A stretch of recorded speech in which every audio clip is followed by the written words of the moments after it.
இயேசு கிறிஸ்துவுக்குள் மிகவும் பிரியமான அன்பு சகோதர சகோதரிகளே, ஜீவனுள்ள தேவனுடைய பிள்ளைகளாய்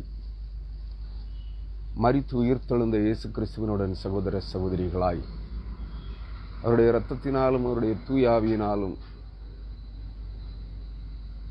மீட்டெடுக்கப்பட்டு உயிர்ப்பிக்கப்படும்படியாய்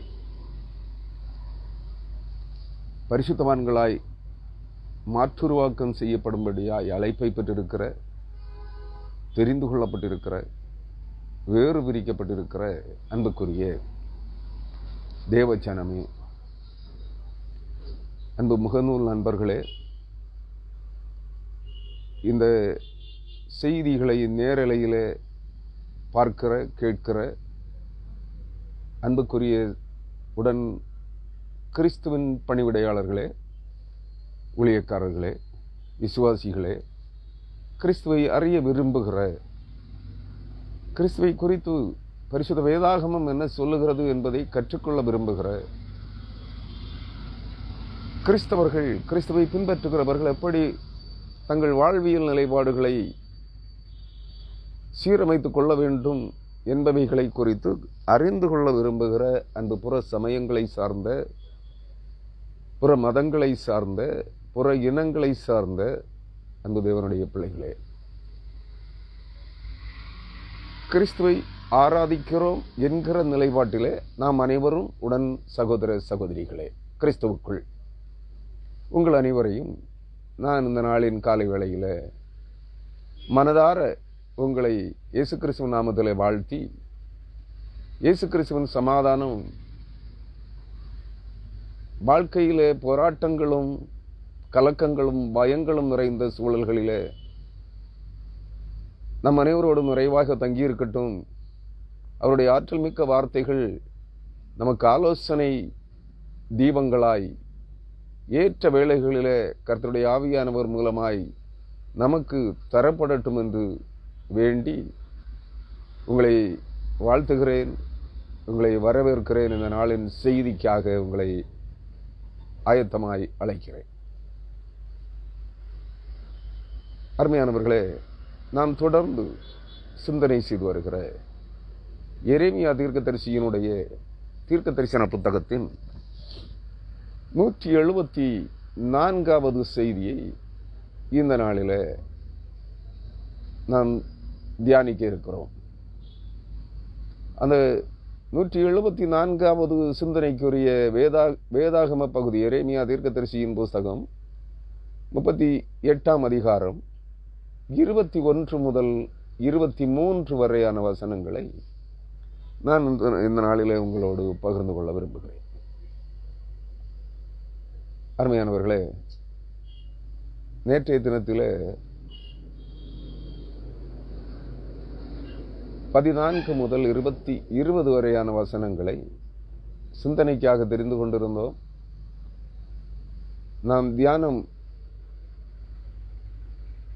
தியானித்துக் கொண்டிருந்த போதே நெட் கனெக்ஷன் தடைபட்டு போய் அந்த செய்தி இடையில நின்று விட்டது.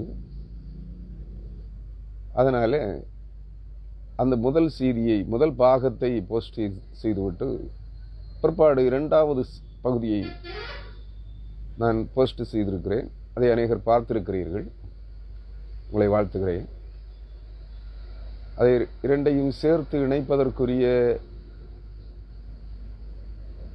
அந்த டெக்னிக்ஸ் எனக்கு தெரியாது.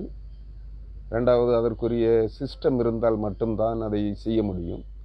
அதற்குரிய வாய்ப்புகள் என்னிடத்தில் இல்லை. அதுபோல இன்னும் ஒரு காரியத்தை நான் உங்களுக்கு சொல்கிறேன். யூடியூபில் எல்லா செய்திகளையும் பதிவேற்றி விட முடியவில்லை. ஏனெனில் இடையிடையே இந்த நேற்றைய செய்தி 2 செய்திகளாக யூடியூபில் பதிவேற்றப்பட்டிருக்கிறது. ஆனால் நேற்று முன்தினம் உள்ள செய்தி பதிவேற்ற முடியவில்லை. சுமார் 8 அல்லது 9 முறை 2 நாட்களாக அதை திரும்ப திரும்ப பதிவேற்றி பார்க்கிறேன். முடிவு வரையிலும் அப்லோட் ஆகும். ஆனால் கடைசியில் அப்லோடிங் ஃபெயில் என்று வந்துவிடும். அதனால் இப்படி வருகிறதுனாலே பல செய்திகள் இடையிடையே யூடியூபிலே பதிவேற்றப்படாமல் இருக்கிறது. தயவு செய்து அந்த செய்திகளை பார்க்க விரும்புகிறவர்கள் நேரடியாக ப்ளஸ் மெசஞ்சரில் எல்லாம் பதிவேற்றப்பட்டிருக்கிறது, ஷேர் பண்ணப்பட்டிருக்கிறது. எல்லா செய்திகளும் நான் முகநூலிலும் என்னுடைய burning torch Christian literature publications என்கிற எரிகிற தீவட்டி கிறிஸ்தவ இலக்கிய வெளியீட்டகம் சார்பாக ஞாயிற்றுக்கிழமை தோறும் கொடுக்கிற செய்திகளும் எல்லாம் ப்ளஸ் மெசஞ்சரிலே பதிவேற்றப்பட்டிருக்கிறது, ஷேர் பண்ணப்பட்டிருக்கிறது. அவைகளை பாருங்கள். ஆனால் எல்லா செய்திகளும் எங்கே இருக்காது? கடந்த ஞாயிறன்று கொடுத்த செய்தியும் யூடியூப்லேயே இருக்காது. ஏன்னா அது பல முறை பதிவேற்றி விட்டு சோர்ந்து போய் விட்டுவிட்டேன். யூடியூப்லே பதிவேற்றப்படாத அநேக செய்திகள் எங்கே இருக்கிறது? ப்ளஸ் மெசஞ்சரில் இருக்கிறது, அல்லது என்னுடைய முகநூலிலே இருக்கிறது. நன்றாக புரிந்து கொள்ளுங்கள். அவைகளை விரும்புவோர், தேவைப்படுவோர் பாருங்கள். தேவைப்படுவோர் அவைகளை டவுன்லோட் செய்து கொள்ளலாம். உங்கள் தேவைகளுக்காக மட்டும். உங்களை தெரிந்தவர்கள் இவைகளை கேட்டால் அவர்களுக்கு அனுப்பி கொடுங்கள். ஆனால் தயவு செய்து விற்பனை பொருளாக்க வேண்டாம். காணிக்கைக்காக, அதிகம் காணிக்கையை வசூலிப்பதற்காக என்னுடைய இந்த செய்திகளை உங்கள் செய்திகளாக பதிவிடவோ, எடுத்து பிரசங்கிக்கவோ, காணிக்கை வசூலிக்கவோ வேண்டும். காணிக்கை வசூலிப்பதை நிறுத்திவிடுகிறோம் என்று சொல்லுகிறவர்கள் எடுத்து நீங்கள் பிரசங்கியுங்கள். நான் வேண்டாம் என்று சொல்லவில்லை. மக்கள் தேவனுடைய வார்த்தைகளை கற்றுக்கொள்ளட்டும், அறியட்டும். எப்படி நான் உங்களுக்கு இலவசமாக இந்த செய்திகளை தந்து கொண்டிருக்கிறேனோ, அதுபோல இலவசமாக நீங்கள் ஜனங்களுக்கு, தேவ பிள்ளைகளுக்கு அறிவிக்க தயாராக இருக்கிறவர்கள் மட்டும் இந்த செய்திகளை எடுத்து பிரசங்கியுங்கள். மற்றவர்கள் தயவு செய்து நீங்கள் டவுன்லோடு செய்து எடுத்துக்கொள்வதையே நான் வேண்டாம் என்று சொல்ல விரும்புகிறேன். இதை எடுத்து உங்கள் கருத்துக்களை சேர்த்து இணைத்து புகுத்தி உங்கள் பிரசங்கங்களாக கொடுத்து காணிக்கை வசூல் செய்கிறவர்கள் தயவு செய்து என்னுடைய செய்திகளை நீங்கள் பின்பற்றவும் வேண்டாம், டவுன்லோடு செய்யவும் வேண்டாம். இவைகளை கொண்டு நீங்கள் பணம் சம்பாதிக்கவும் வேண்டாம், பெயர் பிரஸ்தாபம் பெறவும் வேண்டாம். இலவசமாய் பெறுகிறீர்கள், இலவசமாய் எடுத்துக்கொள்ளுங்கள், இலவசமாய் கொடுங்கள். இது என்னுடைய ஆலோசனையாக நான் அவ்வப்போது சில நாட்களுக்கு ஒரு முறை இதை சொல்லிக் கொண்டுதான் இருக்கிறேன். கீழ்ப்படியாதவர்கள் நிச்சயமாக தண்டிக்கப்படுவீர்கள். என்னால் அல்ல, உங்களுடைய இதை சம்பாத்திய பொருளாக்கி இதை ஆதாய தொழிலாக இவைகளை நீங்கள் எடுத்து பயன்படுத்தினால் நிச்சயமாக ஏதோ ஒரு ரூபத்தில் உங்களுக்கு அழிவு வந்து கொண்டே இருக்கும். ஒருபுறம் உல்லாசமாய் வாழ்ந்து கொண்டிருப்பீர்கள், காணிக்கை வசூலித்து சம்பாதித்துக் கொண்டிருப்பீர்கள் பெயர் பிரஸ்தாபத்தோடு. ஆனால் மறுபுறத்திலே அழிவு உங்களை வாரிக்கொண்டே இருக்கும். உங்கள் காலின் கீழ், உங்கள் பாதங்களின் கீழ் மண் இழுத்து செல்லப்படுவதை நீங்கள் உணர மாட்டீர்கள். ஒரு நாளிலே படுகுழியிலே விழுகிற போது, தப்பித்துக் கொள்ள முடியாத நிலை வரும்போது உங்கள் தவறு உங்களுக்கு உணர்த்தப்படும். ஐயோ, உங்கள் முறைப்பாடு, நீங்கள் ஐயோ என்று கூவினாலும் உங்கள் முறைப்பாடு தேவனுடைய காதுகளிலே எட்டாது என்பதை கூறி உங்களை எச்சரிக்கிறேன். விரும்புகிறவர்கள் எல்லாரும் இதை பின்பற்றணும்னு நான் சொல்லலை. ஏன்னா அநேகருக்கு இது பிடிக்காது. இன்றைய பக்தி வேடதாரி கிறிஸ்தவர்களுக்கு இந்த செய்திகள் பிடிக்காது. நான் சொல்லுவது புரட்டு உபதேசமாக தோன்றும்.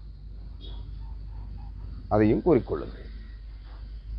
ஆனால் என்னுடைய செய்திகளிலே வார்த்தை குறைபாடுகள் இருந்தால் அது எனக்கு தெளிவாக நீங்கள் சுட்டிக்காட்டுங்கள். நான் வேண்டாம் என்று சொல்லவில்லை. என் வார்த்தைகளிலே வார்த்தை தெளிவற்ற, அர்த்தம் புரிந்து கொள்ள முடியாத வார்த்தைகள் என்னுடைய செய்திகளிலே, தமிழ் வார்த்தைகளிலே இருந்தால், நான் ஆங்கிலத்திலும் புலமை பெற்றவன் அல்ல, தமிழிலும் புலமை பெற்றவன் அல்ல. ஆனால் என்னுடைய தமிழ் வார்த்தைகள் சற்று கடினமானவைகளாக இருக்கும். சில வார்த்தைகள் புதிதான வார்த்தைகளாக இருக்கும். அவைகள் உங்களுக்கு புரிந்து கொள்வதற்கு கடினமாக இருந்தால் தைரியமாக, பயப்படவே வேண்டாம். என்னிடத்தில் நீங்கள் என்னுடைய வாட்ஸ்அப் நம்பரில், வாட்ஸ்அப்பில், உங்கள் வாட்ஸ்அப்புகளிலே நீங்கள் அவைகளை கேட்கலாம். அல்லது என்னுடைய எரிகிற தீவட்டி மினிஸ்ட்ரி என்கிற அல்லது பேர்னிங் டார்ச் மினிஸ்ட்ரி என்கிற என்னுடைய அந்த வாட்ஸ்அப் குழுவிலும், குழு அல்ல, அங்கே வேற எதையும் நான் பதிவிடுவது கிடையாது, யாராவது கேட்கிற சந்தேகங்களுக்கு பதிலளிப்பேன், அங்கே பதிவிட்டிருப்பேன், அவ்வளோதான். அதிலோ உங்களுடைய சந்தேகங்களை கேட்கலாம். தர்க்க ரீதியாக பேச விரும்புகிறவர்கள் தயவு செய்து வர வேண்டாம். அதை அணித்தரமாக சொல்கிறேன். நான் வேத வசனங்களை தர்க்க ரீதியாக யாரிடத்திலும் தர்க்கம் பண்ணுவதற்கு தயாராக இல்லை. உங்கள் கருத்துக்கள் உங்களுடனேயே இருக்கட்டும். என்னுடைய கருத்துக்களில் குறைபாடு இருந்தால் அதை எனக்கு சுட்டி காட்டுங்கள், அவ்வளவுதான். உங்களுக்கு புரியாதவற்றை மட்டும். உங்கள் கருத்துக்களை நான் கேட்க விரும்பவில்லை. ஏனெனில் இந்த உலகம் இன்றைய கிறிஸ்தவம் புரட்டு உபதேசங்களினாலும் புரட்டு விளக்கங்களினாலும் மறைந்திருக்கிறது. இந்த புரட்டு கபட வேட பக்திக்கு ஏதுவான இந்த புரட்டு உபதேசங்களையோ உங்கள் கருத்துக்களையோ நான் கேட்க விரும்பவில்லை. நான் யாரிடத்திலும், நான் ஏற்கனவே சொல்லியிருக்கேன், நான் யாரிடத்திலும் எந்த மனிதனிடத்திலும் வேதாகமத்தை கற்றுக்கொண்டதில்லை. சிறு வயதுகளிலே சுமார் ஒரு 18-20 வயது வரையிலும் ஒரு நான் சிஎஸ்ஐ மெம்பர் தான், நல்ல அதையும் புரிஞ்சுக்குங்க. சிஎஸ்ஐ தென்னிந்திய திருச்சபையின் அங்கத்தினர் தான். ஏனெனில் 7 தலைமுறைகளுக்கு முன்பு என்னுடைய மூதாதையர்கள் ரத்தம் சிந்தி சம்பாதித்த ஒரு சபை கிறிஸ்துவுக்காக.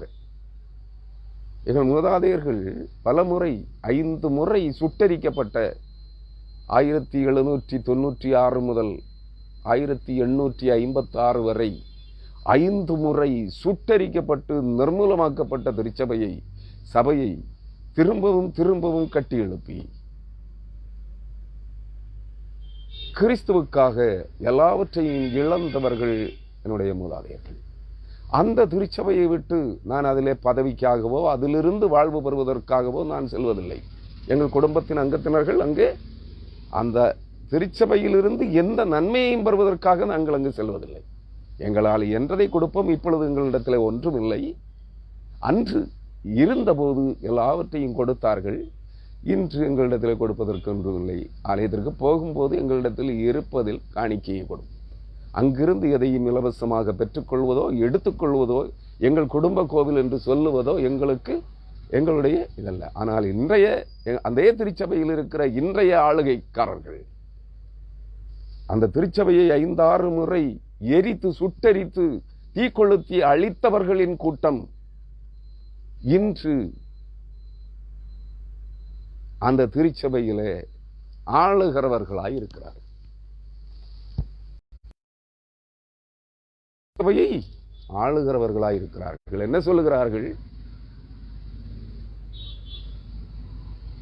மனம் திரும்பி வந்தவர்கள் அல்ல, கிறிஸ்துவை மனப்பூர்வமாக ஏற்றுக்கொண்டு கிறிஸ்துவை தழுவினவர்கள் அல்ல, பழி வாங்கும் நோக்கத்தோடு திருச்சபையிலே சேர்ந்து இன்றைக்கு பொருளாதார ரீதியாக வாழ்வு பெற்று திருச்சபையை தங்கள் கைகளிலே கையடக்கி கொண்டு எங்கள் குடும்ப கோயில், அவர்களுடைய குடும்ப கோவில் என்று சொல்லிக் கொண்டிருக்கிறார்கள். என்ன அம்மன் கோயிலா, இல்ல ஐயாவதி கோயிலா, குறி சொல்லுகிற கோயிலா? கர்த்தருடைய ஆலயம் தென்னிந்திய திருச்சபைக்கு கொடுக்கப்பட்டிருக்கிறது, அவ்வளவுதான். அந்த நாங்கள் அப்படி சொல்லுவதில்லை. இன்று அதிலிருந்து கொள்ளையடித்து தேவாலய நிலங்களை கொள்ளையடித்தவர்கள், தங்கள் பட்டா நிலங்களாய் மாற்றிக்கொண்டவர்கள் இன்று திருச்சபையை ஆளுகை செய்கிறவர்களாக இருக்கிறார்கள். இன்றல்ல, சுமார் 100 ஆண்டுகளாக. நன்றாக புரிந்து கொள்ள வேண்டும். அந்த திருச்சபையினால் பொருளாதார ரீதியாக, கல்வி ரீதியாக, வேலைவாய்ப்பு ரீதியாக வளம் பெற்றவர்கள் திருச்சபைக்கு எதுவும் செய்தவர்கள் அல்ல, திருச்சபையிலிருந்து வாழ்வு பெற்றவர்கள். நாங்கள் அப்படிப்பட்டவர்கள் அல்ல. நான் அதே திருச்சபையில் இன்றும் மெம்பராக இருக்கிறேன். இதை விட்டு பெந்தேகோஸ்தைக்கு எந்த அந்நிய பாஷை ஆவிகளை கொண்டு, அசுத்த ஆவிகளை கொண்டு இதுதான் பரிசுத்தாவி என்று சொல்லுகிற புரட்டு வியாபாரம் பண்ணுகிற புரட்டு திருச்சபை, வேத வசன சத்தியங்களுக்கு கீழ்ப்படியாத எந்த திருச்சபைக்கும் நான் அங்கத்தினராக செல்லுகிறவன் அல்ல. ஆனால் எந்த திருச்சபைக்காரர்கள் என்னை செய்திக்காக அழைத்தாலும் செல்லுவேன். காசு வாங்க மாட்டான். அப்படிப்பட்ட ஒரு ஊழியக்காரன். தயவு செய்து நீங்கள் புரிந்து கொள்ள வேண்டும். நான் யாரையும் ஏமாற்றுவதோ, யாரையும் வஞ்சிப்பதோ, யாரையும் ஆசீர்வதிப்பதோ என்னுடைய காரியம் அல்ல. ஆசீர்வதிக்கிறவர் கர்த்தர். என்னுடைய செய்திகளை கேட்கிற விரும்புகிறவர்கள், உங்களுக்கு வேத வசன ஆதாரப்படியான சத்தியங்கள் இந்த செய்திகள் என்று நம்புகிறீர்கள் என்றால், விசுவாசிக்கிறீர்கள் என்றால், இந்த செய்தியை பின்பற்றுங்கள், நீங்கள் எடுத்து பயன்படுத்துங்கள். நான் வேண்டாம் என்று சொல்லவில்லை. ஆனால் காணிக்கைக்காக, உங்கள் பெயர் பிரஸ்தாபத்திற்காக பயன்படுத்தாதிருங்கள். இலவசமாய் பெறுகிறீர்கள், இலவசமாய் கொடுங்கள். நன்றி. எரேமியா 38ஆம் அதிகாரம் 21 முதல் 23 வரையான வசனங்களை நான் உங்களோடு படிக்க விரும்புகிறேன். அன்பானவர்களே, தயவாக கேட்கிறேன், உங்கள் வேதாகமங்களை கையில் எடுத்துக் கொள்ளுங்கள். நீங்கள் எப்பொழுது என்னுடைய செய்திகளை நீங்கள் கேட்க விரும்பினாலும் அப்பொழுது உங்கள் வேதாகமங்கள் உங்கள் கைகளிலே இருக்கட்டும். சொல்லப்படுகிற வார்த்தைகள் வேதாகமத்திலே இருக்கிறதா? ஒருவேளை நான் சில வசனங்களை, அந்த வசன குறிப்புகள், அந்த ரெஃபரன்ஸ் மறந்து போகிறதுனாலே வசன குறிப்பு, அந்த ரெஃபரன்ஸை சொல்லாமல் பேசிவிடுவேன். மற்ற வசனங்கள், சொல்லப்படுகிற வார்த்தைகள், அந்த வார்த்தைகளிலே உங்கள் வேதாகமங்களிலே இருக்கிறதா என்பதை படித்துக் கொள்ளுங்கள். நான் சொல்ல விடுகிற அந்த ரெஃபரன்ஸ் தவறாக இருக்கிறது, எனக்கு மறந்துவிட்டேன் என்று சொல்லுகிற அந்த பகுதிகளை சில நண்பர்கள் அவைகளை தங்கள் வேதாகமங்களிலிருந்து எடுத்து என்னுடைய வாட்ஸ்அப்பில் பதிவிடுகிறார்கள். பிரதர், நீங்கள் சொல்ல வந்த அந்த சொல்லிய அந்த வசனம் இந்த புத்தகத்திலே, இந்த அதிகாரத்திலே, இத்தனாவது வசனத்திலே இருக்கிறது என்று. அவர்களை நான் ஒரு முறை முழு மனதோடு நன்றி செலுத்துகிறேன், வாழ்த்துகிறேன். அது குற்றம் என்று நான் சொல்லவில்லை, நன்றாக புரிந்து கொள்ளுங்கள். ஏனெனில் என்னுடைய வயதின் அடிப்படையில் கொஞ்சம் மறதி இருக்கிறது. வசனங்கள் தெளிவாக ஞாபகம் வரும், அதில் சொல்லப்படுகிற வார்த்தைகள் சில வேளை மறந்து போகும். ஆனால் இந்த வசனம் எந்த புத்தகத்தில், எந்த அதிகாரத்தில் இருக்கிறது, எத்தனாவது வசனத்தில் இருக்கிறது என்பதை நினைவுபடுத்திக் கொள்வது சற்று கடினமாக இருக்கிறது. அதனால் எடுப்பகிற காரியங்களே. அதனால் தயவு செய்து என்னுடைய செய்திகளை கேட்க விரும்புகிற அனைவரும், கேட்கிற அனைவரும் வேதாகமங்களை கையில் எடுத்துக் கொள்ளுங்கள். அவைகளை திறந்து பாருங்கள். இப்பொழுதும் நான் இந்த எரேமியா 38ஆம் அதிகாரம் 21 முதல் 23 வரையான வசனங்களை உங்களோடு படிக்கிறேன். கேளுங்கள்.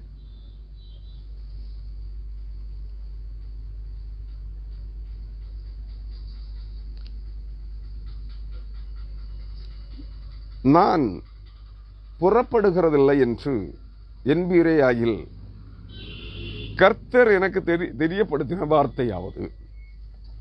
ஒரு முறை கூட படிக்கிறேன். எரேமியா 38:21. நான் புறப்படுகிறதில்லை என்று என்பீரேயாகில் கர்த்தர் எனக்கு தெரியப்படுத்தின வார்த்தையாவது, இதோ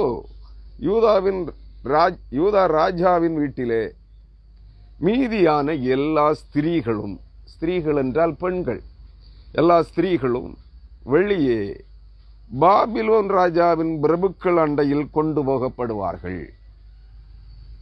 அப்பொழுது இதோ அவர்கள்தானே உம்முடைய இஷ்டர்கள். இஷ்டர்கள் என்றால் இவருக்கு சிதைக்கிய அரசனுக்கு விருப்பமானவர்கள். அப்பொழுது இதோ அவர்கள்தானே உம்முடைய இஷ்டர்கள், அவர்கள் உமக்கு போதனை செய்து உம்மை மேற்கொண்டார்கள் என்றும், உம்முடைய கால்கள் உளையிலே அமிழ்ந்தின பின்பு அவர்கள் பின்வாங்கி போனார்கள் என்றும் அந்த ஸ்திரீகளே சொல்லுவார்கள். எந்த ஸ்திரீகளே? ராஜாவின் மனவிருப்பமான ஆசையின் நாயகிகளாகிய பெண்களே சொல்லுவார்கள் என்று சொல்லுகிறார். உம்முடைய எல்லா ஸ்திரீகளையும் உம்முடைய பிள்ளைகளையும் வெளியே கல்தேரிடத்தில் கொண்டு போவார்கள். நீரும் அவர்கள் கைக்கு தப்பி போகாமல் பாபிலோன் ராஜாவின் கையினால் பிடிக்கப்பட்டு இந்த நகரம் அக்கினியினால் சுட்டரிக்கப்பட காரணமாயிருப்பீர் என்றார். அருமையான கிறிஸ்தவர்களே, அருமையான நேயர்களே, ஒரு நிமிடம் தலை வணங்கி செபிப்போம். இந்த வாசிக்க கேட்ட இந்த 3 வசனங்களையும் தான் இன்றைய நாளிலே நாம் சிந்தனை செய்ய இருக்கிறோம், தியானிக்க இருக்கிறோம். கண்களை மூடி ஒரு நிமிடம் தேவ சமூகத்தை நோக்கி பார்த்து ஜபிப்போம். ஜபம். மகா பரிசுத்தமும் நீடிய பொறுமையும் மிகுந்த கிருபையும் அளவில்லாத இரக்கமும் கொண்ட எங்கள் அன்பின் பரலோக தந்தையாம் கடவுளே, உம்முடைய நாமத்திலே விசுவாசத்தோடு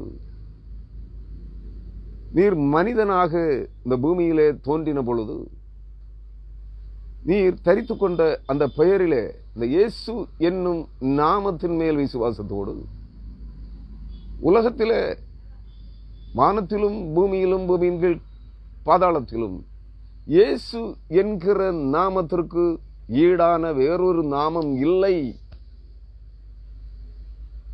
எல்லா நாமங்களுக்கு மேலாக உயர்த்தப்பட்டிருக்கிற நாமம் இயேசு என்ற நாமமே என்ற அந்த இயேசு கிறிஸ்துவின் நாமத்தின் மேல் பற்றுறுதியோடு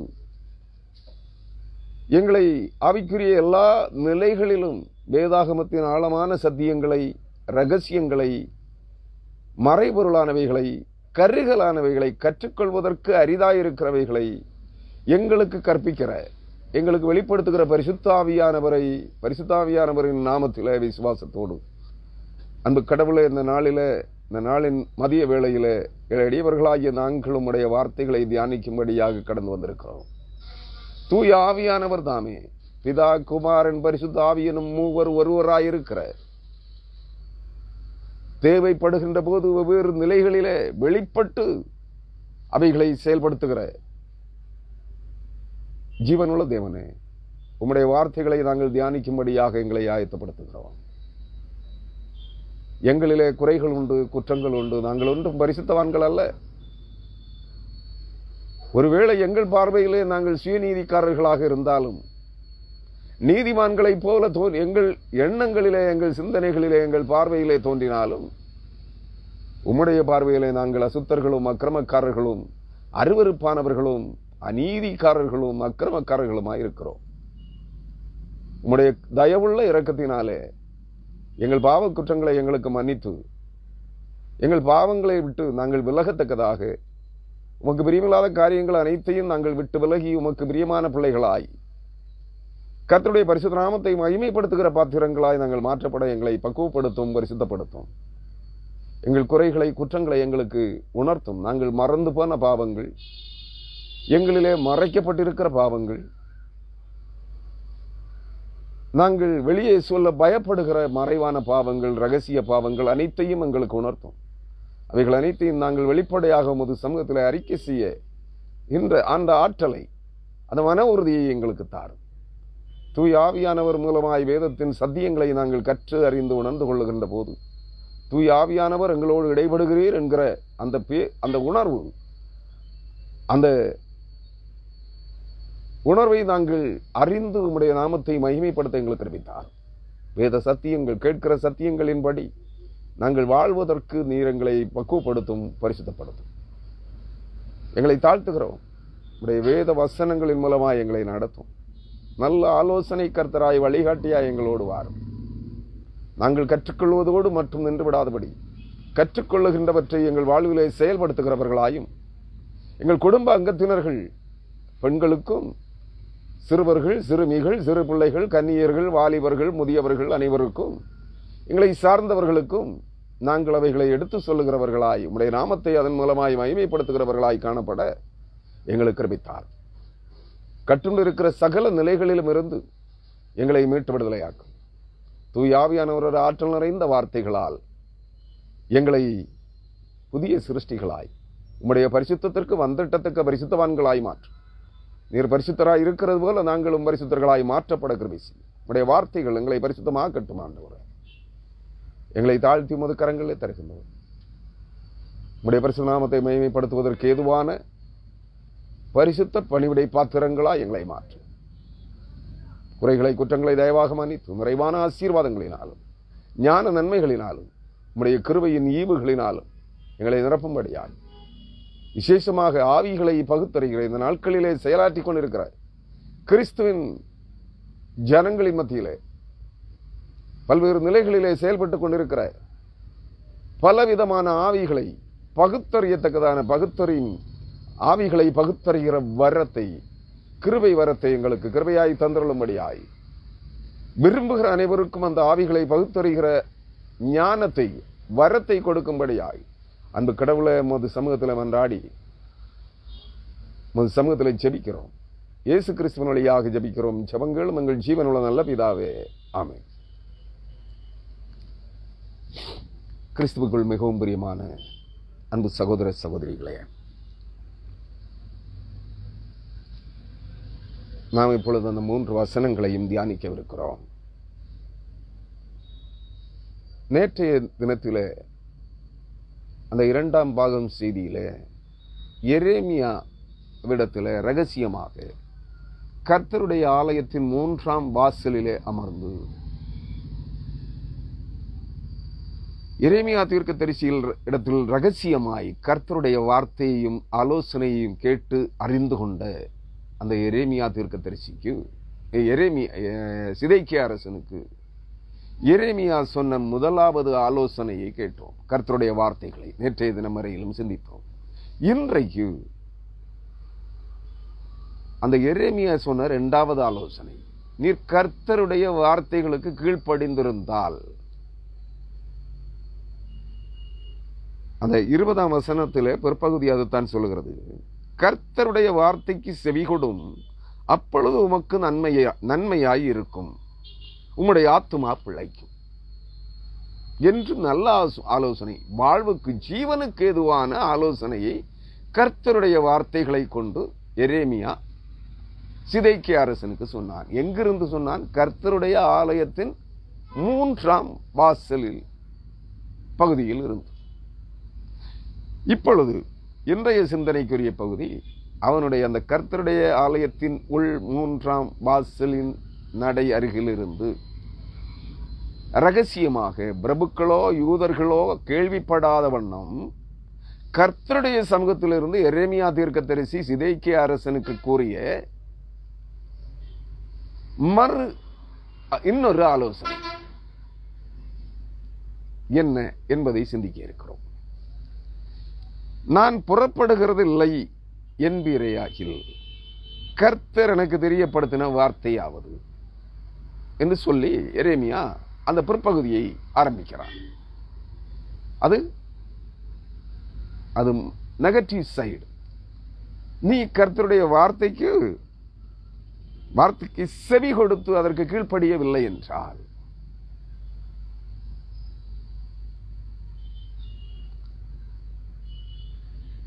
பாபிலோன் ராஜாவாகிய நேபுகாத்நேச்சாரின் பிரபுக்கள் அண்டைக்கு நீரும் உம்முடைய ஜனங்களும் புறப்பட்டு போகவில்லை என்றால், கர்த்தர் எனக்கு தெரியப்படுத்தின வார்த்தை என்னவென்று கேளும். வார்த்தையாவது, இதோ யூதா ராஜாவின் வீட்டிலே மீதியான எல்லா ஸ்திரீகளும் வெளியே பாபிலோன் ராஜாவின் பிரபுக்கள் அண்டையில் கொண்டு போகப்படுவார்கள் என்று சொல்லுகிறார். அவர்கள் யாராம்? யூதா ராஜாவின் வீட்டில் இருக்கிற பெண்கள்.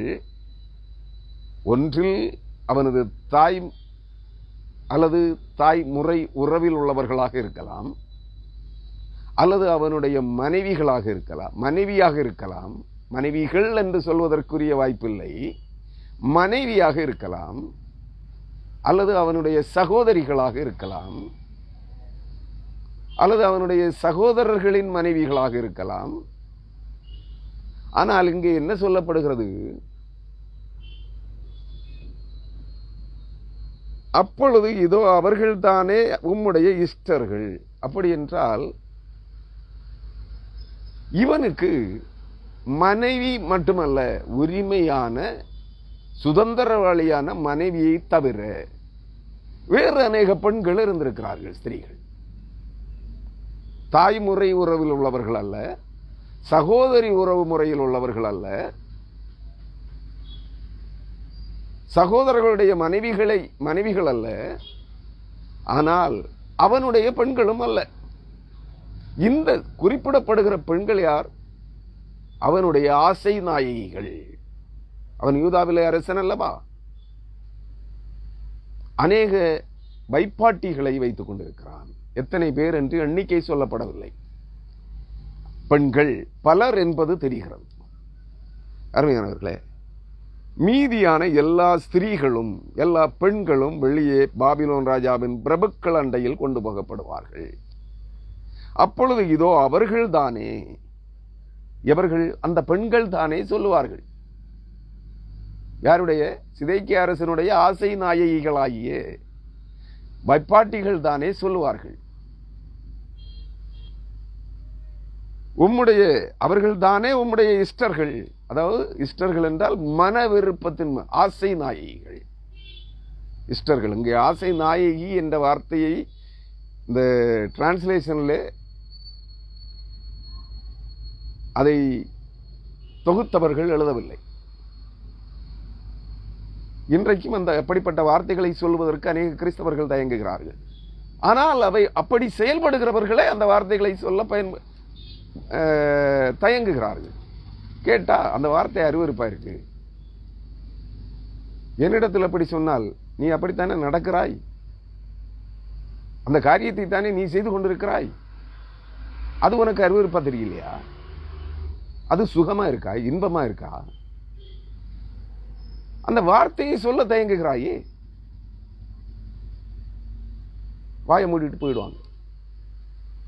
இந்த இப்படிப்பட்ட வார்த்தைகளை பிரசங்கிக்கிற போது அந்த திருச்சபையில் இருக்கிற அநேக விசுவாசிகள் என்னிடத்தில் சொன்னது உண்டு. பிரசங்க மேடையை விட்டு இறங்கி வந்த பிற்பாடு, ஐயா இந்த வார்த்தைகளை தவிர்க்கலாமே. ஏமா உனக்கு வலிக்குதா? உன்னிடத்தில் அந்த குறை இருக்கிறதா? உன்னுடைய மனசாட்சிக்கு உன்னிடத்தில் அந்த குறை இல்லை என்றால் உனக்கு ஏன் அந்த வார்த்தை வலிக்கிறது, வேதனை உண்டாக்குகிறது? நீ தவறானவளா இருக்கிறாய். இந்த அருவருப்பான காரியத்தை நீ செய்து கொண்டிருக்கிறாய். அது உனக்கு இனிக்கிறது. அப்பொழுது அந்த காரியத்தை செய்ய தூண்டுதல், உணர்ச்சி கொந்தளிக்கிற போது அந்த காரியத்தை நீ செய்கிறாய். அது உனக்கு தவறாக தெரியவில்லை, அருவருப்பாக தெரியவில்லை. கர்த்தருக்கு பிரியமில்லாத காரியம், வேத பிரமாணத்திற்கு அப்பாற்பட்ட காரியத்தை செய்வது உனக்கு இன்பமாக இருக்கிறது. உன் மனதுக்கு இன்பமாக இருக்கிறது, உன் உடலுக்கு இன்பமாக இருக்கிறது. இந்த வார்த்தையை வேதத்திலிருந்து செய்தியின் மூலமாய் கர்த்தருடைய வார்த்தைகளில் எழுதப்பட்டிருக்கிற வார்த்தைக்கு விளக்கத்தை கேட்கும் போது அருவருப்பாய் தோன்றுகிறதா? இதுதான் இன்றைய கிறிஸ்தவம். எல்லாரையும் சொல்லல, ஒரு 30% உண்மையாய் நேர்மையாய் ஓரளவுக்கு தங்களால் என்ற மற்றும் தூய்மையாய் வாழுகிறவர்கள் இருக்கிறார்கள். நான் அப்படிப்பட்டவர்களை சொல்லவில்லை. தயவு செய்து என்னுடைய செய்திகளை கேட்கிற ஒரு 30% கிறிஸ்தவர்கள், உண்மை கிறிஸ்தவர்கள், தங்களை பழுதின்றி தங்களை பாழ்படுத்தாமல் இருக்கிற கிறிஸ்தவர்கள் தயவு செய்து எங்களையும் சேர்த்து இந்த பிரசங்கியார் பேசுகிறார் என்று எண்ணிக்கொள்ளாதிருங்கள். நான் அருவருப்பான கிறிஸ்தவத்தையும் அருவருப்பான கிறிஸ்தவர்களையுமே பேசுகிறேன். என்னுடைய பதிவுகளிலாகட்டும், என்னுடைய முகநூல் பதிவுகளாகட்டும், என்னுடைய பிரசங்க செய்திகளாகட்டும், அருவருப்பாயிருக்கிற கிறிஸ்தவத்தையும் இன்றைய கிறிஸ்தவத்தையும் இன்றைய கிறிஸ்தவத்தை, கிறிஸ்துவின் மார்க்கத்தை அருவருப்பானதாய், அக்கிரமம் நிறைந்ததாய், சாக்கடை கிறிஸ்தவமாய் மாற்றிக்கொண்டிருக்கிற கிறிஸ்தவர்களையும் பேசிக் கொண்டிருக்கிறேன். தயவு செய்து மற்றவர்கள் தயவாக எங்களை இவர் குற்றப்படுத்துகிறார் என்று எண்ணிக்கொள்ளாதீர்கள் அருமையானவர்களே. ஏனெனில் இன்றைய நாளிலே சில ஆண்டுகளுக்கு முன்பு, கடந்த ஆண்டு அல்லது அதுக்கு முந்தின ஆண்டுகளிலே நான் பதிவிட்ட, ஏன்னா இப்போ என்னுடைய முகநூலில் கடந்த ஆண்டு அல்லது அதற்கு முந்தின ஆண்டு பதிவிட்ட செய்திகள் தான் மறு வருடத்திலே அதே நாளிலே திரும்ப வரும். ஏனெனில் அதற்கு முந்தின செய்திகள் ஒன்றும் வராது. காரணம், என்னுடைய 5 முகநூல் ஐடிக்கள் சுமார் 5000 4000 முகநூல் நண்பர்கள் இருந்த அக்கௌண்டுகள், 4 அல்லது 5 பெயர்களையும் சொல்லுகிறேன். எல்லாமே பைபிள் ட்ரூத்ஸ் 2 அக்கௌண்ட், வேவேரர் 2 அக்கௌண்ட், வேவேரர் பரதேசி, அதாவது வழிப்போக்கன். வேவேரர் பரதேசி என்கிற ஒரு அக்கௌண்ட்டும், வேவேரர் என்கிற 2 அக்கௌண்டுகளும், பைபிள் ட்ரூத்ஸ் என்கிற 2 அக்கௌண்டுகளும், சுமார் 5 அக்கௌண்டுகள் ஹேக் செய்யப்பட்டது. காரணம், உலகளாவிய இலுமினாட்டி சங்கத்தை குறித்து எழுதினேன். மணி மானிட்டைசேஷன் வந்தபோது, டிமானிட்டைசேஷன் வந்தபோது, இலுமினாட்டி தான் இதற்கு பின்னால் இருக்கிற அங்கம் என்பதை உரத்து சொன்னேன். அதை குறித்து எழுதினேன். அங்கே ஃபேஸ்புக்கில் இருந்து எனக்கு எச்சரிக்கைகள் வந்தது. கேட்கவில்லை. அந்த அக்கௌண்ட்டை க்ளோஸ் பண்ணிட்டாங்க. திரும்ப என்னால் ரெக்கவர் பண்ணவே முடியலை. 5 அக்கௌண்ட் நன்றாக புரிந்து கொள்ள வேண்டும். இது இப்போது நான் பயன்படுத்துகிற முகநூல் அக்கௌண்ட் பைபிள் ட்ரூத்ஸ் 6வது அக்கௌண்ட். அதனால 2 ஆண்டுகளுக்கு முன்புள்ள செய்திகள் தான் என்னுடைய முகநூலில் பதிவுகளிலே கடந்த ஆண்டு போடப்பட்டது அல்லது அதற்கு முந்தின ஆண்டு போடப்பட்டது. இந்த நாளிலே, அந்த குறிப்பிட்ட நாளிலே திரும்பவும் வரும். அப்படி வந்த ஒரு செய்தியை நான் இன்று நேற்றைய தினத்திலே திரும்ப ஷேர் பண்ணியிருந்தேன். அதில் கிறிஸ்தவம் தன்னுடைய பரிசுத்தத்தை இழந்து விட்டது என்கிற ஒரு வார்த்தை, சிம்பிளான ஒரு பதிவு தான். அதில் ஒரு தவறு செய்திருந்தேன். இன்றைய கிறிஸ்தவம், இன்றைய பக்தி வேடதாரி கிறிஸ்தவம் என்று எழுதுவதற்கு தவறி இருந்தேன். அது அந்த செய்தி 2-3 கமெண்ட்ஸ் எனக்கு வந்தது. 2-3 நண்பர்களிடமிருந்து அந்த கமெண்ட்ஸ் வந்தது. அவர்களுடைய கண்ணோட்டத்தில் அவர்கள் எண்ணுகிறபடி வேதாகமம் கற்பிக்கிற கிறிஸ்தவம் இன்று தன் பரிசுத்தத்தை இழக்கவில்லை என்கிற கண்ணோட்டத்திலே அவர்கள் எனக்கு கமெண்ட்ஸ் அனுப்பியிருக்காங்க. அப்பொழுது அதை திருத்தினேன். திருத்தி அவர்களுக்கு பதிலும் கொடுத்து விட்டேன். நான் பதிவிட்டதில் எனக்கு தெரிந்த தவறு, நான் செய்திருந்த தவறு அவர்களுடைய கருத்துக்கு, கமெண்ட்டுக்கு காரணமாக அமைந்துவிட்டது. நான் அதை இன்றைக்கு திருத்தி இருக்கிறேன். இன்றைய பக்தி வேடதாரி கிறிஸ்தவம் தன்னுடைய பரிசுத்தத்தை இழந்து விட்டது. வேதாகமம் கற்பிக்கிற உண்மை கிறிஸ்தவம் அல்ல. அவர்களுடைய பதிவுகளின், அவர்களுடைய கமெண்ட்களின் நோக்கமும் அதுதான். வேதாகமம் கற்பிக்கிற ஆண்டவராகி இயேசு கிறிஸ்துவை பின்பற்றுகிற உண்மை கிறிஸ்தவம் தன்னுடைய பரிசுத்தத்தை இழக்கவில்லை. ஆனால் அந்நிய ஆவிகளையும் சடங்காச்சாரங்களையும் பின்பற்றுகிற இன்றைய கிறிஸ்தவம் தன்னுடைய பரிசுத்தத்தை இழந்துவிட்டது. அருமையானவர்களே, நன்றாக நீங்கள் புரிந்து கொள்ள வேண்டும். அதற்காகத்தான் சொன்னேன். இந்த வார்த்தைகள் வேதாகமத்தில் எழுதப்பட்டிருக்கிற வார்த்தைகள் நமக்கு படிப்பினைகளுக்காகத்தான் எழுதப்பட்டிருக்கிறது. அதை சுட்டிக்காட்டி பிரசங்கிப்பதற்கு இன்றைய கிறிஸ்தவம் தவறிவிட்டது. இன்றைய கிறிஸ்தவர்கள் அப்படிப்பட்டதை, அந்த ஆழமான, அந்த கருகலான சத்தியங்களை, படிப்பினைகளாய் எழுதப்பட்டிருக்கிற வார்த்தைகளை குறித்த உண்மைகளை கற்றுக்கொள்வதற்கு தயங்குகிறது. காரணம், அப்படிப்பட்டவர்களிடத்தில் அந்த வார்த்தைகள் அருவருப்பாய் இருக்கிறது என்று சொல்லுகிறவர்களிடத்தில் அந்த அருவருப்பான வாழ்க்கை முறை குடிகொண்டிருக்கிறது. புரியுதா உங்களுக்கு? யார் ஒருவன் தேவனுடைய வார்த்தையிலே குற்றம் பார்க்கிறானோ அவனிடத்திலே அந்த குறைபாடு இருக்கிறது. அவளிடத்திலே அந்த குறைபாடு இருக்கிறது. வேசித்தனத்தை குறித்து பிரசங்கிக்கிற போது அவளுக்கு உறுத்துகிறது, குத்துகிறது, ஈட்டி எடுத்து இதயத்திலே குத்தியது போல் இருக்கிறது, வாள் எடுத்து வெட்டியது போல் இருக்கிறது என்றால் அவளிடத்தில் அந்த வேசித்தனம் இருக்கிறது, அவனிடத்தில் அந்த வேசித்தனம் இருக்கிறது. ஆணாக இருந்தாலும் சரி, பெண்ணாக இருந்தாலும் சரி, அவன் ஊழியக்காரனாக இருந்தாலும் சரி, ஊழியக்காரியாக இருந்தாலும் சரி, விசுவாசியாக இருந்தாலும் சரி, உன்னிடத்தில் அந்த குறைபாடு இல்லை என்றால் உன்னை தேவனுடைய வார்த்தைகள், வேத வசனங்களில் எழுதப்பட்டிருக்கிற வார்த்தைகள் உன்னை ஒருவ குத்த வேண்டிய அவசியம் இல்லை. அதான் வேதம் சொல்லுகிறது, வேத வசனங்கள் இருபுறமும் கருக்குள்ள பட்டயமாயும் நிணத்தையும் சதையையும் வேறு விரிக்கிறவைகளாயும் இருக்கிறது. நிணம் என்றால் கொழுப்பு, அது அக்கிரமத்தை குறிக்கிறது. அருவருப்பை, உணர்ச்சி கொந்தளிப்பை குறிக்கிறது நிணம். நிணத்தையும் சதையையும் மாம்சத்தையும் வேறு விரிக்கக்கூடியது. எலும்பையும் கொழுப்பையும் வேறு பிரிக்கக்கூடியது தேவனுடைய வார்த்தைகள். அது பேசுகிற என்னிடத்தில் இருந்தாலும் என்னையும் அறுக்கும் அது. ஏனெனில் அந்த பட்டயத்தை, வேதவசனமாகிய பட்டயத்தை நான் கையிலே பிடிக்கிற போது இந்த பெருவிரல் எனக்கு எதிராகத்தான் இருக்கும் இல்லையா? நான் உங்களை சுட்டி 4 விரல்களை உங்களை 1 2 4 விரல்களை உங்களை பார்த்து நீட்டுகிறேன் என்றால் இந்த விரல், பெருவிரல் என்னை பார்த்து நீண்டிருக்கும். அதான் இருபுறமும் கருக்குள்ள பட்டயம் 2 பக்கங்களிலும் இருக்கிறது. ஒரு புறம் என்னை நோக்கி பார்க்கிற அந்த பட்டயத்தின் கருக்கு என்னை அறுக்கும், உங்களை பார்த்து உங்களை அறுக்கும். நன்றாக புரிந்து கொள்ளுங்கள். தவறு அற்றவர்களுக்கு, குறைபாடு இல்லாதவர்களுக்கு, வேத வசன சத்தியங்களின்படி குறையற்றவர்களை வேதவசனம் ஒன்றும் செய்வதில்லை. அருமையானவர்களே, உங்களிடத்தில் நம்மிடத்தில் அந்த குறைபாடு இருக்கிறது என்றால் வேதவசனம் நம்மை அறுக்கும், நம்மை குத்தும், காயப்படுத்தும். அப்பொழுது உணர்ந்து கொள்ள வேண்டும், இந்த குறைபாடு, இந்த குற்றம், இந்த அக்கிரமம், இந்த அருவருப்பு என்னிடத்தில் குடிகொண்டிருக்கிறது, நான் இதை விட்டு விலக வேண்டும்.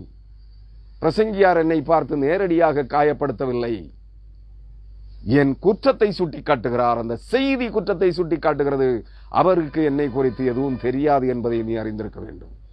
வேத வசனத்தின் மூலமாய் கர்த்தர் பேசுகிறார். அந்த வேத வசனம் பேசுகிறது என்பதை புரிந்து கொள். நான் இல்லை. இங்கே சொல்லுகிறார், அப்பொழுது இதோ அவர்கள் தானே உம்முடைய இஷ்டர்கள். அப்படி என்றால் சிதேக்கியா அரசனுடைய ஆசை நாயகிகள். அங்கே சொல்லுகிறார், அவர்கள் தானே உம்முடைய இஷ்டர்கள், அவர்கள் உமக்கு போதனை செய்து உம்மை மேற்கொண்டார்கள் என்று. அவர்கள் உமக்கு ஆலோசனை, போதனை செய்து.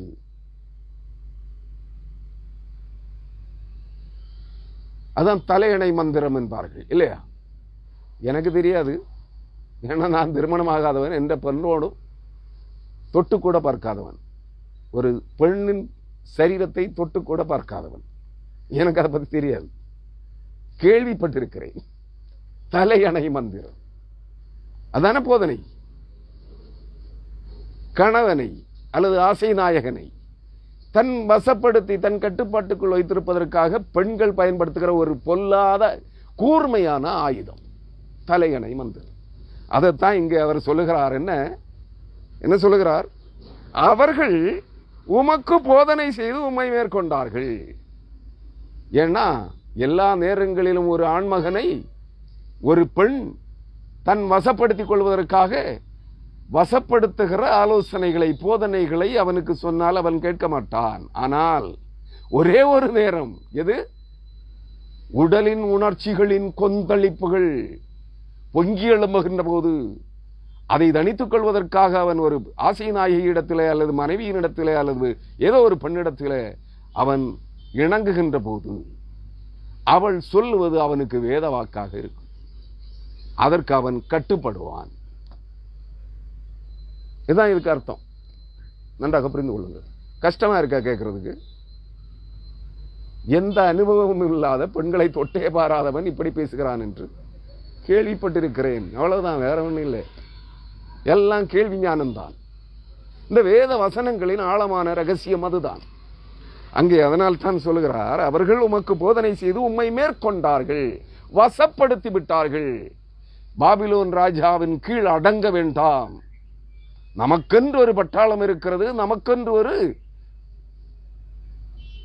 பெருமை இருக்கிறது, பெயர் இருக்கிறது, நாம் எதிர்த்து நிற்க துணிவோம், அவன் ஓடிப்போவான் என்று.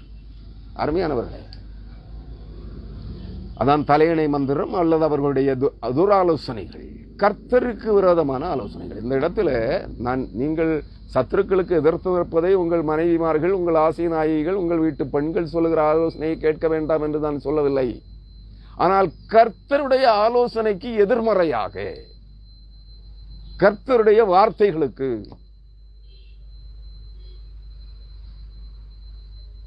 சட்ட ரீதியான கர்த்தருடைய பரிசுத்தமான ஆலோசனைகளுக்கு கீழ்ப்படிய மறுத்து உங்கள் ஆசை நாயகிகளின் வார்த்தைகளுக்கு கீழ்ப்படிந்தால் அது குற்றம். என்பதை புரிந்து கொள்ள வேண்டும். பெண்களுடைய மனைவியினுடைய ஆலோசனையை கேட்கக்கூடாது என்று நான் சொல்லவில்லை. நீங்கள் அதை தவறாக திரித்து கூறக்கூடாது. இந்த வார்த்தைகளை திரித்து விடக்கூடாது. நன்றாக புரிந்து கொள்ளுங்கள். மனைவி, நீ குடும்பமாக கணவனும் மனைவியுமாக அமர்ந்து உங்கள் குடும்பத்தின் நல்வாழ்வுக்காக, உங்கள் வருங்கால வாழ்வுக்காக, நீங்கள் பெற்ற பிள்ளைகளுடைய வருங்கால நல்வாழ்வுக்காக கணவனும் மனைவியும் தாயும் தகப்பனும் அமர்ந்து நல்ல ஆலோசனைகளை ஆலோசித்து அவைகளை நல்ல கருத்துக்களை மனப்பூர்வமாய் ஒத்துக்கொள்ளுகிற ஆலோசனைகளை மனைவியும் அந்த இடத்தில், என்னன்னா குடும்பத்தை நடத்துகிறவள் அவள் தான். அவளுடைய ஆலோசனைகளுக்கு நீங்கள் முக்கியத்துவம் கொடுக்க வேண்டும். அதனால அவ சொல்ற எல்லாத்தையும் கேட்கணும்னு நான் சொல்லலை. உங்கள் குடும்பத்தின் நல்வாழ்வுக்காக, நன்றாக புரிந்து கொள்ள வேண்டும், உங்களுடைய பிள்ளைகளுடைய நல்வாழ்வுக்காக அவளுடைய உழைப்பு தேவை, அவளுடைய சிந்தனை தேவை, அவளுடைய ஆலோசனை தேவை. ஆனால் கர்த்தருடைய காரியங்களிலே கர்த்தருடைய வார்த்தைகளுக்கு கீழடங்க வேண்டும். கர்த்தருக்கு ஆலோசனை சொல்லுகிறவர்களாகவோ கர்த்தருடைய வார்த்தைகளுக்கு மீறி நடப்பதற்கு ஆலோசனை சொல்லுகிறவர்களாகவோ இருக்கக்கூடாது. நன்றாக புரிந்து கொள்ள வேண்டும். கர்த்தருக்கேற்ற பயத்தோடு கூட உங்கள் குடும்ப காரியங்களிலே உங்கள் மனைவிமார்கள், உங்கள் தாய்மார்கள், உங்கள் சகோதரிகள், உங்கள் உறவுக்காரர்கள் உடைய ஆலோசனைகளை கேளுங்கள். நான் வேண்டாம் என்று சொல்லவில்லை. தயவு செய்து என்னுடைய செய்திகளை திரித்து கூறிவிடாதீர்கள். ஏன்னா இந்த உலகம் அப்படிப்பட்டதாக இருக்கிறது. நான் ஞானஸ்நானத்தை குறித்து பிரசங்கித்தால் அவர்கள் சொல்லுகிறார்கள், தவறான ஞானஸ்நானங்களை பின்பற்றாதிருங்கள் என்று சொல்லுகிறேன். தவறான ஆவிக்குரிய அபிஷேகங்களை பின்பற்றாதீர்கள் என்று சொல்லுகிறேன். தவறான வரம்பெற்றவர்களை பின்பற்றாதிருங்கள் என்று சொல்லுகிறேன். ஆனால் ஒரு சாரார் சொல்லிக் கொண்டிருக்கிறார்கள், இவன் ஞானஸ்நானம் வேண்டாம் என்கிறான், இவன் பரிசுத்த ஆவி இல்லை என்கிறான், இவன் ஆவிக்குரிய வரங்கள் இல்லை என்கிறான். இல்லை, நான் அதற்குரிய காரண காரியங்களை சொல்லுகிறேன். நன்றாக புரிந்து கொள்ள வேண்டும். ஞான ஸ்நானம் பிள்ளையானது என்று நான் சொல்லவில்லை. அது சரீரத்திற்கு எதுவான சடங்கு. வேத வசனம் சொல்லுகிறது, கட்டளை இடப்பட்டது. அது கட்டளை, அது உடன்படிக்கையின் கட்டளையே. அது கிறிஸ்துவின் சபை சீர்படுத்தப்படும் காலம் வரைக்கும், இயேசு கிறிஸ்துவின் ரத்தம் தெளிக்கப்படும் காலம் ஆரம்பிக்கிற வரைக்கும் இந்த ஸ்நானங்கள் தேவை. ஆனால் ஸ்நானத்தை நீ பெற்றுக்கொள்வதில் ஒரு முறைப்பாடு இருக்கிறது, ஒரு படிநிலை இருக்கிறது. ஒரு முறைதான் ஸ்நானம். அது எதை வேண்டுமானாலும் எடுத்துக்கொள். தடவியோ தெளித்தோ ஊற்றியோ முழுக்கியோ எடுத்துக்கொள். ஆனால் முழுக்குதல் தான் வேத வசனம் சொல்லுகிறது என்று சாதிக்க நினைக்காதே என்று சொல்லுகிறேன். நீ ஒரு முறை தெளிப்பு ஸ்நானம் பெற்றவன் அல்லது ஊற்று ஸ்நானம் பெற்றவன் அல்லது தடவி ஸ்நானம் பெற்றவன், மறுமுறை விசுவாசத்திற்கு செத்து முழுக்கு ஸ்நானம் எடுக்க செல்லாதே என்கிறேன். குழந்தை ஞான ஸ்நானம் தவறு என்கிறேன். 14 வயதிற்கு பிற்பாடு ஞான ஸ்நானம் எடுக்க பழகுங்கள். அதுவரை உங்கள் பிள்ளை கிறிஸ்துவை தேவனை அறிகிற அறிவிலே வளர்த்துங்கள். கிறிஸ்து இன்னார், இயேசு கிறிஸ்து இன்னார் என்பதை அவர்கள் பிள்ளைகள் கற்றுக்கொள்ளட்டும். அவர்கள் தானாக விரும்பி வந்து கிறிஸ்துவின் சபையிலே அங்கமாகட்டும். ஓட்டு போடுவதற்காக, சபையிலே டீக்கனாக மாறுவதற்காக, சபையிலே எழும்பி பேசுவதற்காக நீ அதை ஒரு உரிமை சீட்டாக ஞான ஸ்நானத்தை எடுத்துக்கொள்ளாதே என்று சொல்லுகிறேன்.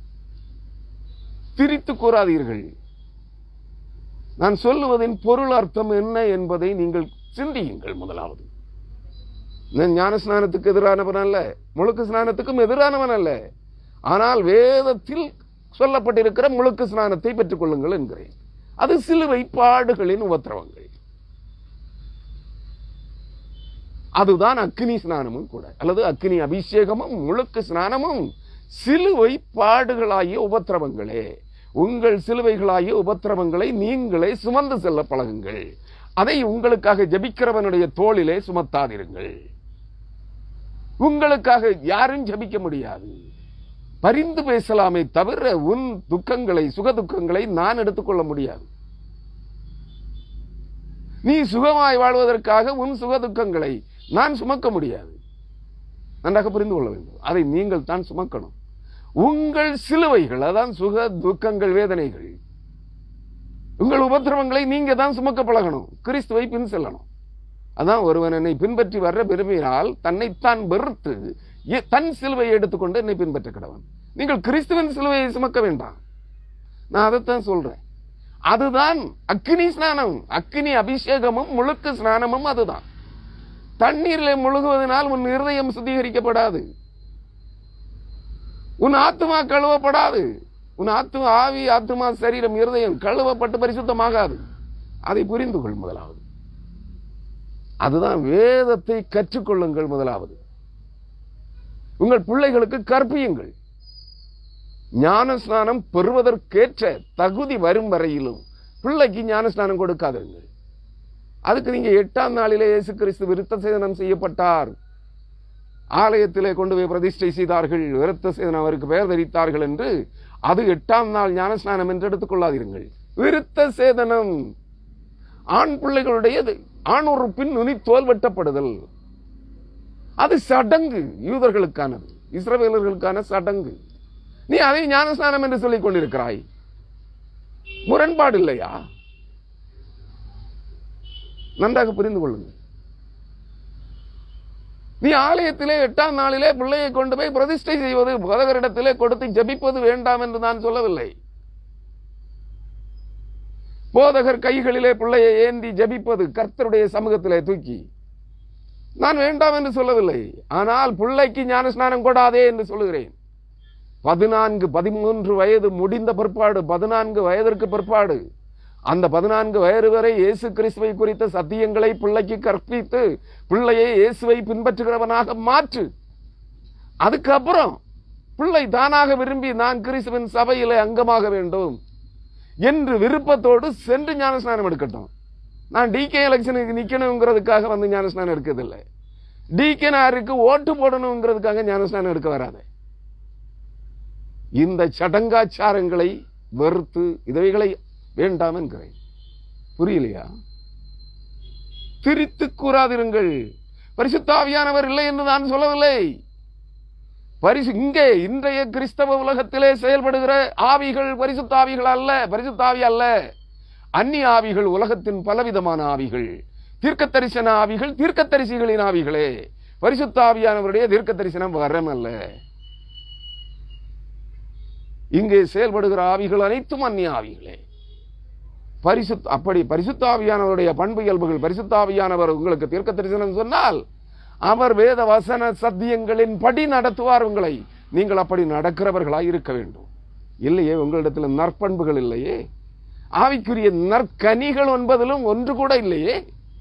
பின்னபடி உங்களிடத்தில் பரிசுத்த ஆவியானவர் இந்த உலகத்திலே, உலக கிறிஸ்தவர்களிடத்திலே பரிசுத்த ஆவியானவர் இருக்கிறது என்று நான் சொல்லுவேன். அதனால் தான் சொல்லுகிறேன், ஆவிக்குரிய வரங்களிலே நீங்கள் கேட்டு வாங்க வேண்டிய வரம் என்ன தெரியுமா? ஆவிகளை பகுத்தறிகிற வரம். அதை கேட்டுப்பார், அவர் உனக்கு தருவார்.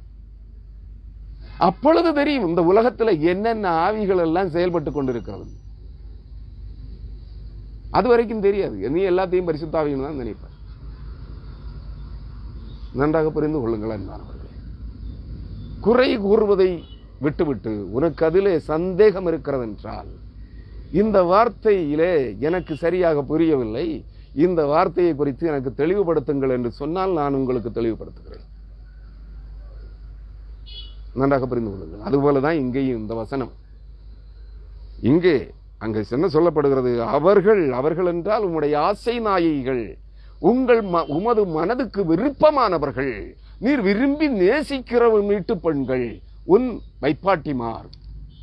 அங்கே மனைவி என்ற வார்த்தை பயன்படுத்தப்படவில்லை, வாழ்க்கை துணைவி என்ற வார்த்தை பயன்படுத்தப்படவில்லை.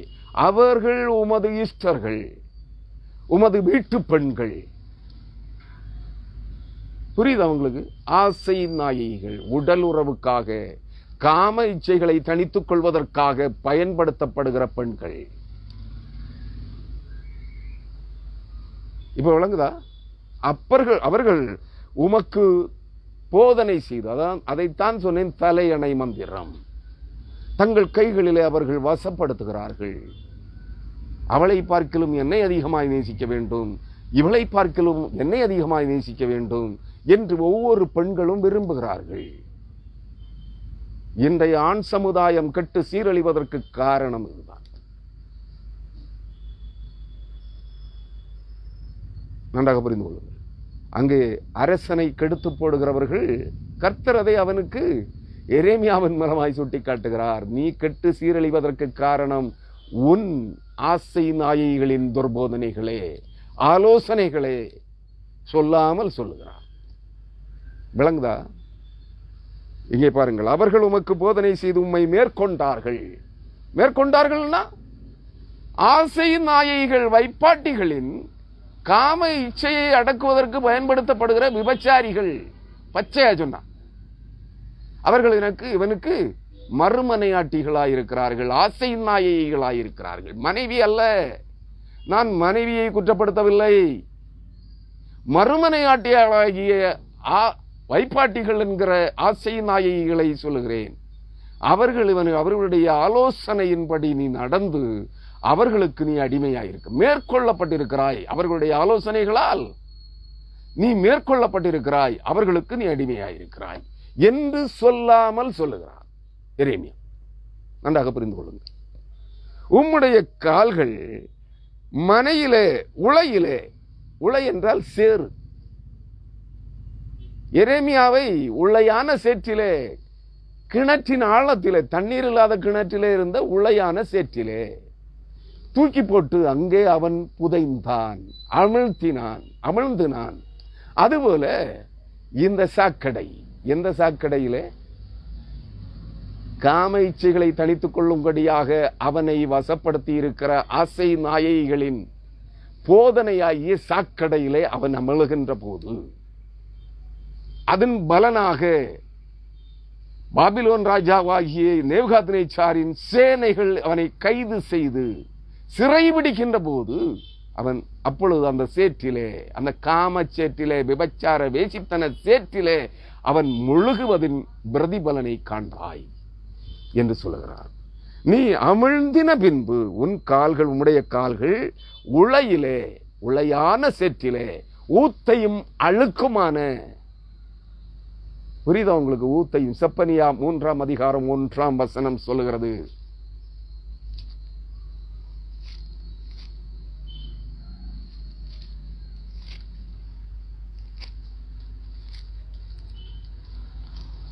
செப்பனியா 3:1, இடுக்கண் செய்து ஊத்தையும் அழுக்குமாயிருக்கிற நகரத்துக்கு ஐயோ, அது சத்தத்துக்கு செவி கொடுக்கவில்லை. 2ஆம் வசனம், அது தேவனுடைய சத்தத்துக்கு, தேவனுடைய தீர்க்கதரிசிகள் மூலமாய் கூறி உரைக்கப்பட்ட சத்தத்திற்கு, வார்த்தைகளுக்கு செவி கொடுக்கவில்லை. அது கடிந்து கொள்ளுதலை ஏற்றுக்கொள்ளவில்லை. அது கர்த்தரை நம்பவில்லை. அது தேவனிடத்தில் சேரவில்லை. அதற்குள்ளே இருக்கிற அதிபதிகள் கர்ச்சிக்கிற சிங்கங்கள், அதன் நியாயாதிபதிகள் சாயங்காலத்தில் புறப்படுகிறதும் விடியற்காலம் மட்டும் ஒரு எலும்பையும் மீதியாக வைக்காததுமான ஓநாய்கள். அதன் தீர்க்கதரிசிகள் வீண் பெருமையும் வஞ்சகமும் உள்ளவர்கள். அதன் ஆசாரியர்கள் பரிசுத்த ஸ்தலத்தை பரிசுத்த குலைச்சலாக்கி வேதத்துக்கு அநியாயம் செய்தார்கள். இது யாரை குறித்து சொல்லுகிறது? ஊழியக்காரர்கள், இன்றைய கிறிஸ்தவ ஊழியக்காரர்கள், தீர்க்கதரிசிகள், அப்போஸ்தலர்கள், கிறிஸ்தவ பக்தி வேடதாரி கிறிஸ்தவர்கள். உண்மை கிறிஸ்தவர்களோ உண்மை ஊழியக்காரர்களோ அல்ல. நீங்கள் புரிந்து கொள்ள வேண்டும். ஆளுகிற அதிபதிகள், நியாயாதிபதிகளோ, ஆளுகிறவர்களோ, ஆட்சியாளர்களோ அல்ல. திருச்சபையை ஆளுகிற தலைவர்கள், டீக்கன்மார், மூப்பன்மார், செக்ரட்டரிஸ், பொருளாளர்கள், கணக்கர்கள், அதிகாரிகள், உலகத்தின் ஆளுகிறவர்கள், அதிகாரிகள் அனைவரும் இதிலே அடங்குவார்கள். அவர்களுடைய செயல்களால் அவர்கள் அருவருப்பானவைகளை, ஓட்டு வங்கியை தக்க வைப்பதற்காக மதுபானம் விநியோகிக்கிறார்கள், பெண்களை, விபச்சாரிகளை சப்ளை செய்கிறார்கள். திருச்சபை, நான் அரசியலை பேசவில்லை. திருச்சபை, கிறிஸ்தவ திருச்சபைகளிலே நடக்கிற வாக்கு வங்கி அரசியலை குறித்து பேசிக் கொண்டிருக்கிறேன். அதிகார போட்டி. திருச்சபை கிறிஸ்தவர்கள் ஊத்தையும் அழுக்குமானவர்களாய் இருக்கிறார்கள் என்பதை இப்பொழுது விசுவாசிக்கிறீர்களா? இன்றைய கிறிஸ்தவம், உலகளாவிய இன்றைய கிறிஸ்தவம், ஆவிக்குரிய கிறிஸ்தவம் ஊத்தையும் அழுக்கும் சாக்கடையாயிருக்கிறது என்பதை ஏற்றுக்கொள்கிறீர்களா? என்னுடைய சொந்த கருத்தை பேசுகிறேன் என்று நினைக்கிறீர்களா? இல்லை. வேத வசனம், இடுக்கண் செய்து ஊத்தையும் அழுக்குமாயிருக்கிற நகரத்துக்கு ஐயோ! இந்த ஊத்தையும் அழுக்குமான சேற்றிலே உன் கால்கள் அமிழ்ந்துகிற பொழுது நீ அறிவாய். அதான் முதல்ல சொன்னேன், நீ அருவருப்பானதை எல்லாம் செய்துவிட்டு இலவசமாய் பெற்றுக்கொண்ட தேவனுடைய வார்த்தைகளை காணிக்கைக்காக விற்று சம்பாத்திய பொருளாக்கினால் தேவன் உன்னை தண்டிப்பதை நேரடியாக உணர மாட்டாய். உன் பெருமையின் உச்சத்திலே நின்று கொண்டிருப்பாய். உன் ஆணவத்தின் உச்சத்திலே, உன் உல்லாச வாழ்க்கையின் உச்சத்திலே நின்று கொண்டிருப்பாய். ஆனால் தேவனுடைய பழி வாங்குதல் உன் கால்களின் கீழ் நடந்து கொண்டிருக்கும். நீ நிற்கிற அடிகள், அந்த அடிச்சுவடுகள் பறிக்கப்படும். உன் கீழ் இருக்கிற திடமான நம்பிக்கை அங்கே தகர்ந்து கொண்டே இருக்கும். நீ அழுந்திக் கொண்டே இருப்பாய். கரையேற முடியாத ஆழத்திலே நீ புதைந்த பிற்பாடு நீ யோசிப்பாய். அப்பொழுது உன் குற்றம் உனக்கு உணர்த்தப்படும். கரையேற முடியாது, ஏனெனில் தாழ்ந்து விட்டாய். அப்பொழுது நீ உணர்ந்து பிரயோஜனம் இல்லை. உன் காலடி மண் தகர்க்கப்படும் முன்பே, அது உன் காலை விட்டு, கால் அடிகளை விட்டு நகர்ந்து கொண்டு இருக்கும் போதே மனம் திரும்பு. இல்லை என்றால் முழுவதும் சரிந்து அழிந்து போவாய். அதான் எரேமியா சொல்லுகிறார். இங்கே எரேமியாவின் மூலமாய் கர்த்தர் சொல்லுகிறார், உன் கால்கள், உம்முடைய கால்கள் உளையிலே அமிழ்ந்தின பின்பு அவர்கள் பின்வாங்கி போனார்கள் என்றும் அந்த ஸ்திரீகளே சொல்லுவார்கள். அந்த ஸ்திரீகளை யாரே சொல்லுவார்கள்? உனக்கு துராலோசனைகளை தந்து கர்த்தருடைய வார்த்தைகளுக்கு உன்னை கீழ்ப்படிய விடாமல், காணிக்கைக்காக, சம்பாத்தியத்திற்காக, பெயருக்காக, புகழுக்காக உனக்கு துராலோசனைகளை தந்து கர்த்தருடைய வார்த்தைகளை விற்று பிழைக்க, சம்பாத்திய பொருளாக்க உனக்கு ஆலோசனை தந்த உன் மனைவிகளே, உன் மறுமனையாட்டிகளே, உன் ஆசை நாயகிகளே, ஆளுகிறவனே, அதிபதியே, மூப்பனே, உனக்கு துராலோசனைகளை தந்த உன் மறுமனையாட்டிகளும், உன் ஆசை நாயகிகளும், உன் வைப்பாட்டிகளும், உன் மனைவிகளுமே சொல்லுவார்கள். நீ எப்போ அழிந்த பிற்பாடு, உன் அழிவு உன்னை விழுங்க தொடங்குகிற போது சொல்லுவார்கள், அவர்கள் பின்வாங்கி போனார்கள் என்றும், எங்களுடைய ஆலோசனைகள் பொய்யாகி போனது, எங்களுடைய ஆலோசனைகளின் நிமித்தம் நீ அழிந்து கொண்டிருக்கிறாய் என்பது அப்பொழுது அவர்கள் சொல்லுவார்கள். அவர்கள் உன்னோடு இருந்து உனக்கு துராலோசனைகளை தருகிறது உனக்கு நன்மையாக தோன்றலாம், தலையணை மந்திரம் நல்லதாக தோன்றும்.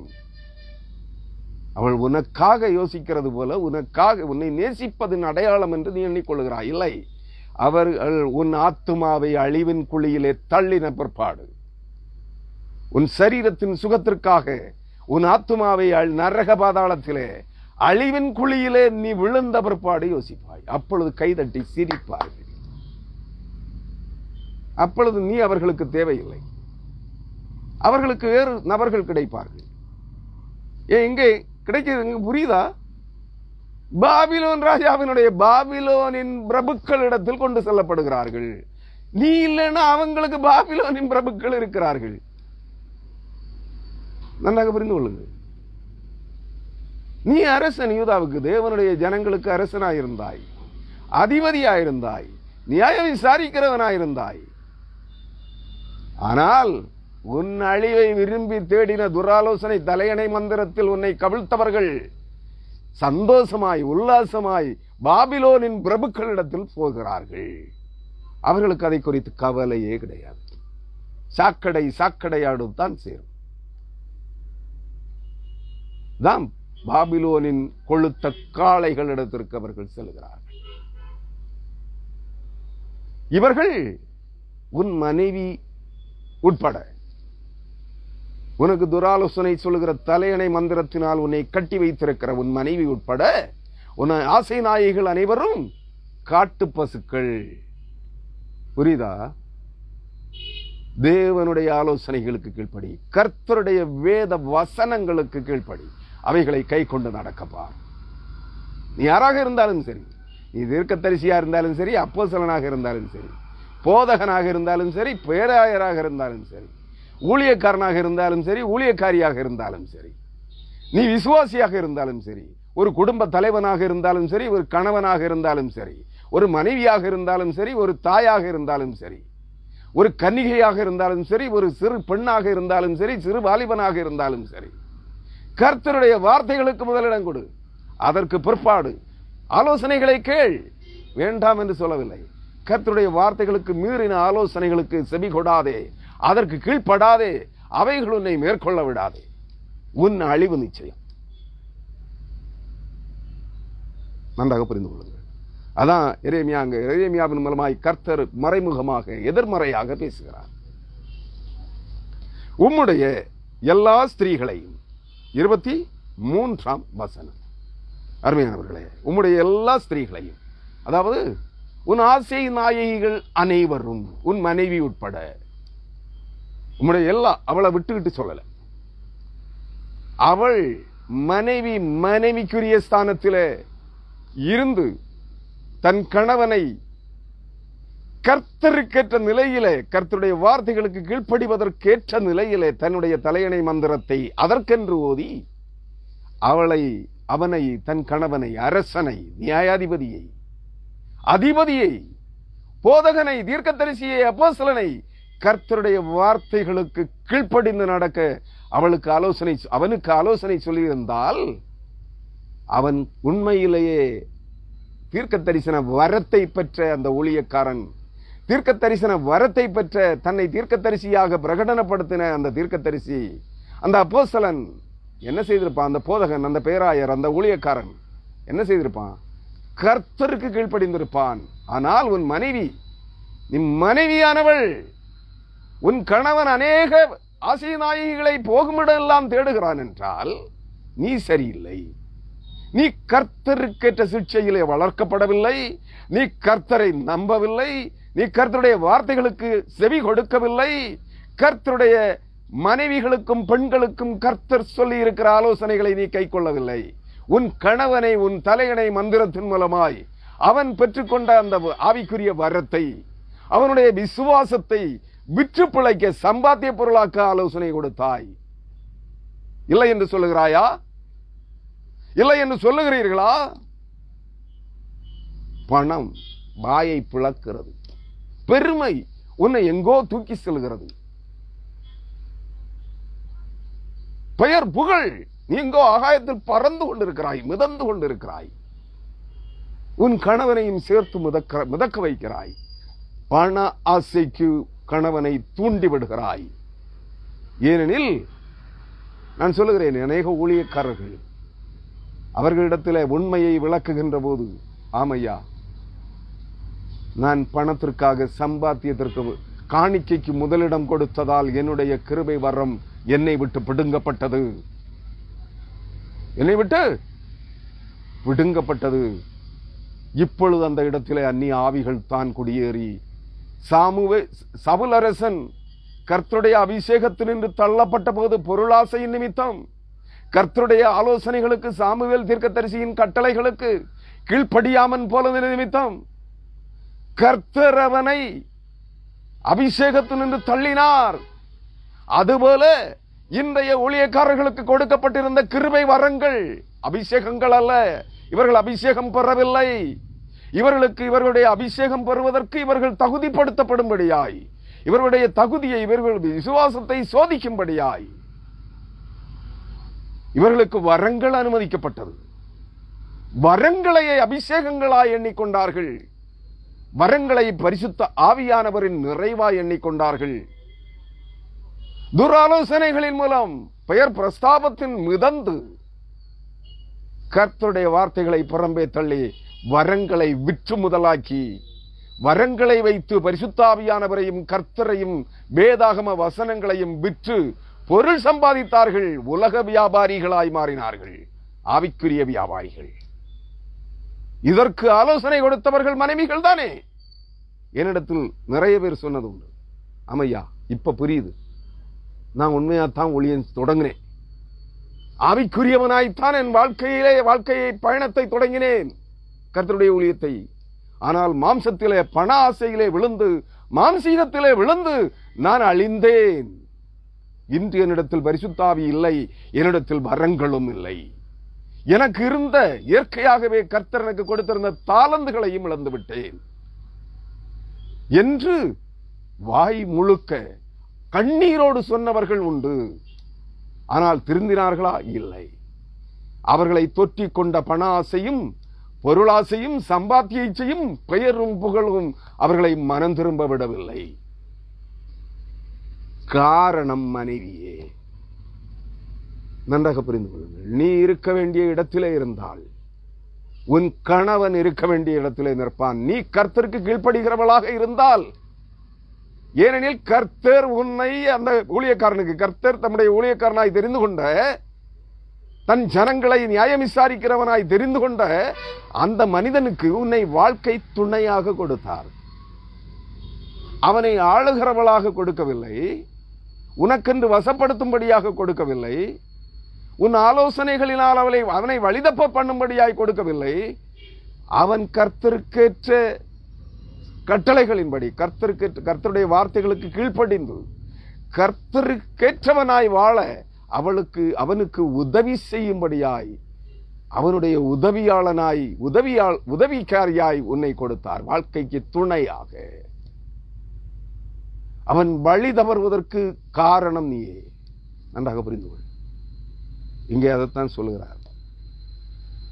புரிந்து கொள்ள மறுத்தால் தண்டனைக்கு தப்ப மாட்டீர்கள். உங்கள் ஆத்துமாவின் அழிவை விரும்பி தேடுகிறீர்கள், நீங்களும் சேர்ந்தே அழிவீர்கள் என்பதை புரிந்து கொள்ளுங்கள்.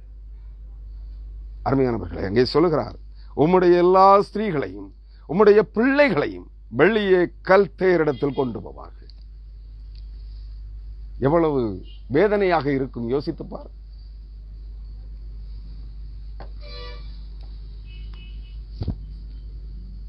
உன் மனைவிகள், உன் ஆசை நாயகிகள், உன் வீட்டு பெண்கள் உன் காம இச்சைகளின் வடிகாலாக பயன்படுத்தப்பட்ட கக்கூஸ். இந்த பெண்கள் அவர்களுக்கு காம இன்பம் அனுபவிப்பதற்காக உனக்கு துராலோசனைகளை தந்தார்கள். கர்த்தருடைய வார்த்தைகளை புறக்கணிக்க செய்தார்கள். கர்த்தருடைய வார்த்தைகளுக்கு கீழ்ப்படிய மனமற்றவனாய் உன்னை மாற்றினார்கள்.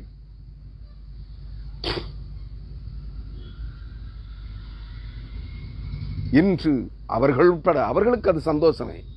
புதிய புதிய மனிதர்களை சந்தித்து உடல் இன்பத்தை அனுபவிப்பது அவர்களுக்கு ஒரு வேடிக்கை, வாடிக்கை. அது வேடிக்கை அல்ல, வாடிக்கை. அவர்களுக்கு அதை ஆத்மாவை குறித்த தாகம் இல்லை. ஏனெனில் அவர்கள் உன் ஆசை நாயை, உன் அழிவைத்தான் விரும்புகிறார்கள். இவன் ஒளிஞ்சு போயிட்டான்னா நான் இன்னொருத்தவங்க கூட போயிடுவேனே அப்படிங்கிறான். புரியுதா? அவர்கள் எங்கே கொண்டு போகப்படுகிறார்கள்?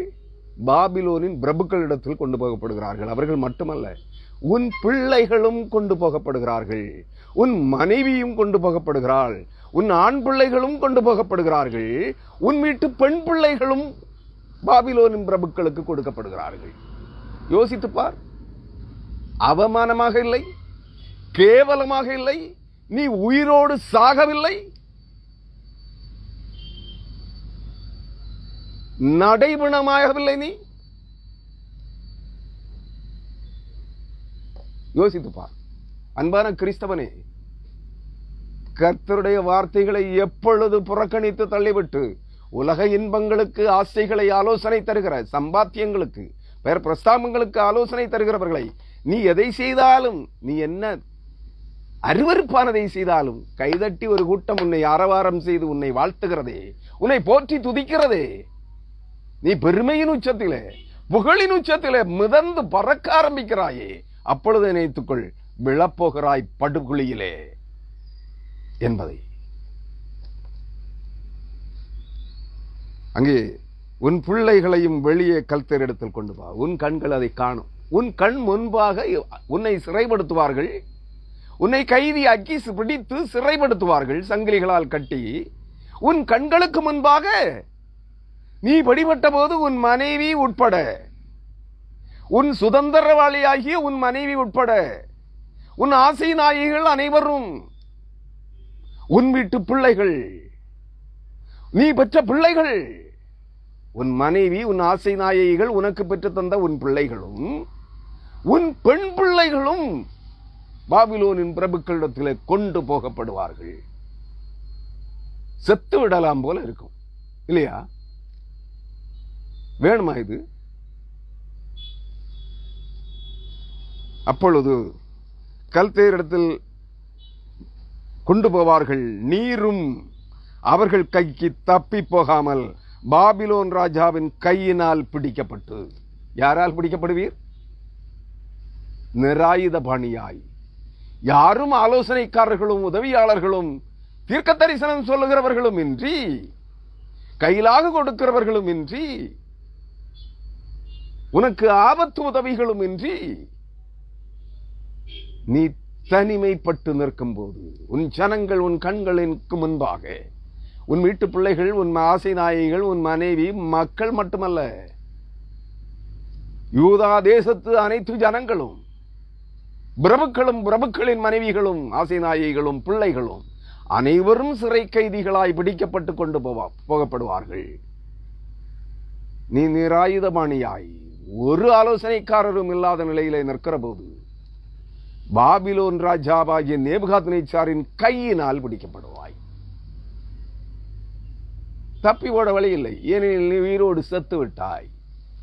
உன் கண்களுக்கு முன்பாக நீ நம்பியிருந்த அனைத்தும், நீ உல்லாசமாய் வாழ, ஆடம்பரமாய் வாழ நீ விரும்பின, உனக்கு ஆலோசனை தந்த அனைவரும் உன் கண்களுக்கு முன்பாக பாபிலோனின் பிரபுக்களிடத்தில் கொண்டு போகப்படுகிறார்கள். அடிமைகளாய்.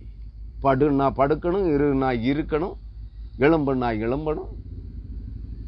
அந்த நிலைக்கு அடிமைகளாக விற்கப்படுகிறீர்கள். நீ பாபிலோன் ராஜாவின் கையினால் பிடிக்கப்படுவாய். மனம் தளர்ந்து, உடல் தளர்ந்து, சோர்ந்து, உயிரோடே செத்து, உன் ஆத்துமா செத்து, உன் மாம்சம் செத்து, மாம்சத்திலே உயிரோடே நடைபணமாக நிற்கிற போது கர்த்தர் பாபிலோன் ராஜாவாகிய நேபுகாத்நேச்சாரின் கையினால் உன்னை பிடிப்பார் என்று சொல்லுகிறார். நீ பிடிக்கப்பட்டு இந்த நகரம் அக்கினியினால் சுட்டரிக்கப்பட காரணமாயிருப்பீர் என்று. எதற்கு காரணமாயிருப்பீர்? தேவனுடைய பரிசுத்த நகரமாகிய எருசலேம் பட்டணம், தேவனுடைய பரிசுத்த வாசஸ்தலமாகிய எருசலேம் தேவாலயம் சுட்டரிக்கப்படுவதற்கு நீ காரணமாயிருப்பாய். இதற்கு மேல் ஒரு சாபம் உனக்கு உண்டா? இதற்கு மேல் ஒரு அழிவு உண்டா? இதற்கு மேல் ஒரு அவமானம் உண்டா உனக்கு? யோசித்து பார் கிறிஸ்தவனே. நீ கிறிஸ்துவின் பிள்ளை என்று சொல்லிக் கொள்கிறாய். நான் ஜீவனுள்ள தேவனுடைய பிள்ளை என்று சொல்லிக் கொள்கிறாய். என்னுடைய குடியிருப்பு பரலோகத்தில் இருக்கிறது என்று சொல்லிக் கொள்கிறாய். நான் பரிசுத்த ஆவியினால் நிரம்பி இருக்கிறேன் என்று சொல்லிக் கொள்கிறாய். நான் பரிசுத்த ஆவியின் கிருபை வரங்களால் நிரப்பப்பட்டிருக்கிறேன் என்று சொல்லுகிறாய். நான் மறுபடி பிறந்து விட்டேன் என்கிறாய். நான் கர்த்தருடைய ஆசாரியன் என்கிறாய்.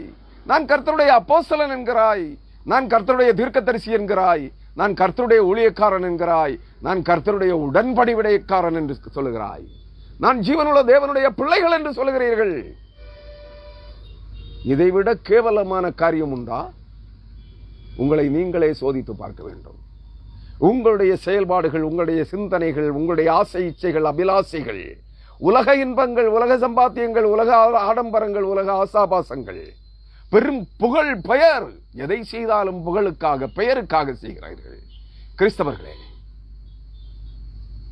இப்படிப்பட்ட கிறிஸ்தவத்தை பார்த்து நான் சீரழிந்து விட்ட கிறிஸ்தவம் என்றால், வேதம் கற்பிக்காத கிறிஸ்தவம் என்றால், பரிசுத்தத்தை இழந்து போன கிறிஸ்தவம் என்றால் உங்களுக்கு கோபம் வருகிறது. இவன் என்ன பரிசுத்தவானோ? நான் பரிசுத்தவான் என்று சொல்லவே இல்லை. நான் நீங்கள் அனுபவிக்கிற எந்த அனுபவத்தையும் பெற்றுக்கொண்டவன் அல்ல. கர்த்தருக்காக வைராக்கியமாய் நிற்கிறேன். வேத வசனங்கள் உண்மையும் ஜீவனுமானவைகள் என்பதற்கு சாட்சியாய் நிற்க விரும்புகிறேன். அதனால சொல்றேன், விருப்பம் இருந்தால் தேவன் எனக்கு கொடுத்த பணியை உண்மையோடும் உத்தரவாதத்தோடும் செய்து உக்கிரானத்துவ கணக்கை அவர் கையில் ஒப்படைக்க வேண்டும் என்கிற உறுதிப்பாட்டோடு இருக்கிறேன். கர்த்தர் என்னிடத்திலே திரும்பி ஒரு கேள்வி கேட்பதற்கு நான் இடமளிக்க கூடாது என்று விரும்புகிறேன். ஏனெனில் எனக்கு சொல்லப்பட்டது அதுதான். சுமார் 7 ஆண்டுகளுக்கு முன்பு நான் இதை என்னுடைய சொப்பனங்களும் தரிசனங்களும் என்கிற புத்தகத்திலே எழுதி வைத்திருக்கிறேன். நீங்கள் அந்த புத்தகம் இருக்கிறவர்கள் அதை படித்து பாருங்கள். எனக்கு ஆகாயத்தில் நின்று மேகத்தில் நின்று ஒரு பெண்ணின் சப்தம், தேவனுடைய சபையாகிய மணவாட்டி சபை, அவளுடைய சத்தம். அவள் சொன்ன ஒரு காரியம் இருக்கிறது. 20 ஆண்டுகளாக, அதாவது நான் கர்த்தருக்கென்று தெரிந்து கொள்ளப்பட்டு வேர் விரிக்கப்பட்டு வேர் சொல்லி அழைக்கப்பட்டு பாவத்தின் படுகொலியில் இருந்து, பாவத்தின் படுகொலின்னா இந்த வேசித்தனம் காம இச்சை இவைகளில் இருந்தல்ல, மதுவான வெறி, புகைப்பிடித்தல், போதை பொருட்களுக்கு அடிமையாயிருந்த அந்த அடிமைத்தனத்தின் படுகொலியில் இருந்து என்னை தூக்கி எடுத்த ஆண்டவர் 20 ஆண்டுகளாக என்னை 6 விதமான கடுமையான சோதனைகளின் மூலமாய் என்னை நடத்தி வந்தார் என்பது அந்த சத்தம் தான் எனக்கு உணர்த்தியது. தேவனுடைய மணவாட்டி சபை, அவளுடைய சத்தம் எனக்கு உணர்த்தியது. 20 ஆண்டுகளாய் 6 விதமான கடின சோதனைகளை வெற்றி பெற்று விட்டீர்கள்.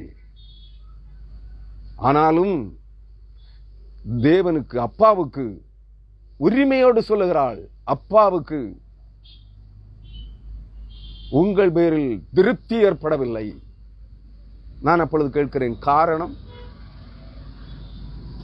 இன்னும் ஒரு சோதனை, அவருக்கு முழுமையான திருப்தி உங்கள் பேரில் இல்லை. எதற்கு? திருமணத்திற்கு. வேதம் சொல்லுகிற திருமணம். நான் என்ன செய்யணும்? 20 ஆண்டுகளாய் 6 விதமாய், 20 ஆண்டுகள் நான் பட்ட கொடுமை என்றால் வீட்டிலிருந்து வெளியே இறங்க முடியாது. எப்ப என்னை கொலை செய்வார்கள் என்று தெரியாது. அதற்கென்றே கூலிப்படைகள் ஓடிக்கொண்டிருக்கிறது, சுற்றி கொண்டிருக்கிறது. அரசாங்க கூலிப்படைகள், அதாவது திருவிதாங்கூர் அரசு குடும்பத்தினுடைய கூலிப்படைகளும் சுற்றி கொண்டிருக்கிறது. ஏனெனில் அவர்களுக்கு 7 தலைமுறைகளுக்கு ஆட்சி உரிமையை விட்டுக் கொடுத்தவனுடைய வாரிசுவன், அவனை அழித்துவிட வேண்டும் என்று. நன்றாக புரிந்து கொள்ளுங்கள். எப்ப எது சம்பவிக்கும்னு தெரியாது. உயிரை கையிலே பிடித்துக் கொண்டுதான் வெளியே புறப்பட வேண்டும். அப்படி நான் வாழ்ந்த காலம். ஒரு புறம் என்னுடைய சொந்த சரீரத்திற்குள்ளேயே நான் படுகிற வேதனைகள், வியாதிகள், பலவிதமான வியாதிகள். பலமுறை சொல்லி இருக்கிறேன், இல்லாத வியாதிகளே இல்லை. அத்தனை வியாதிகளும் தினம் தினம் நிமிடந்தோறும் செத்துக்கொண்டு வாழ்ந்து கொண்டிருந்த நான் அந்த வார்த்தையை கேட்டு அதிர்ந்தேன். இன்னும் சோதனையா? 6 விதமான சோதனைகள். அப்பொழுதுதான் தெரிந்தது 6 விதமான கடினமான சோதனைகள். ஒரு சோதனையின் பின் இன்னொரு சோதனை. ஒரே சோதனை, ஆனால் அதிலே பலவிதமான ஒரு collective type of hard trial. பலவிதமான சோதனைகள், வேதனை உண்டாக்குகிற சோதனைகள், மரணத்தை வருவிக்கிற சோதனைகள். 6 விதமான சோதனைகள். 20 ஆண்டுகள் முடிந்தும் இன்னும் முடியவில்லையா? இல்லை, இன்னும் ஒரு சோதனையை அனுமதித்திருக்கிறார். இன்னும் எந்த சோதனை? ஒரு சோதனையை அனுமதித்திருக்கிறார். என்ன தெரியாது, எனக்கு சொல்லப்படவில்லை. அது சம்பவிக்கிற போது எப்பொழுது வேண்டுமானாலும் ஆரம்பிக்கலாம். எவ்வளவு காலம் அதுவும் தெரியாது. எவ்வளவு காலம் என்பதும் சொல்லப்படவில்லை. எச்சரிக்கையாக இருங்கள். நான் உங்களை எச்சரிக்கும்படியாக வந்திருக்கிறேன். சரி, திரும்பவும் சொல்லுகிறாள். அந்த சப்தம் எனக்கு கேட்கிறது. அவள் நிற்பதும் தெரிகிறது. பாதங்கள் பூமியிலே மிதிக்கப்படவில்லை. தேவனுடைய மணவாட்டி சபை, அவள் வானத்திலிருந்து தேவனிடத்திலிருந்தும் குமாரனாகிய இயேசு கிறிஸ்துவிடமிருந்தும் பிதாவாகிய தேவனிடமிருந்தும் மணவாட்டி இறங்கி வருகிறதை கண்டேன். அவள் மரங்களின் உச்சிகளுக்கு மேல், அதாவது மேக மண்டலத்திலே நின்று கொண்டிருக்கிறாள். பூமியிலே இன்னும் கால் பதிக்கவில்லை. அவள் சொல்லுகிறாள், நான் அப்பா வீட்டிற்கே திரும்பி செல்கிறேன். காலம் இன்னும் கடந்து வரவில்லை. ஏனெனில் நீங்கள் உங்களிடத்திலே உங்கள் தகுதியை குறித்த திருப்தி அப்பாவுக்கு இல்லை. ஆகவே ஒரு சோதனையை கூட அனுமதித்திருக்கிறார். அந்த சோதனையிலே நீங்கள் வெற்றி பெற்று விட்டால் திருமணம் நிச்சயம் நடைபெறும்.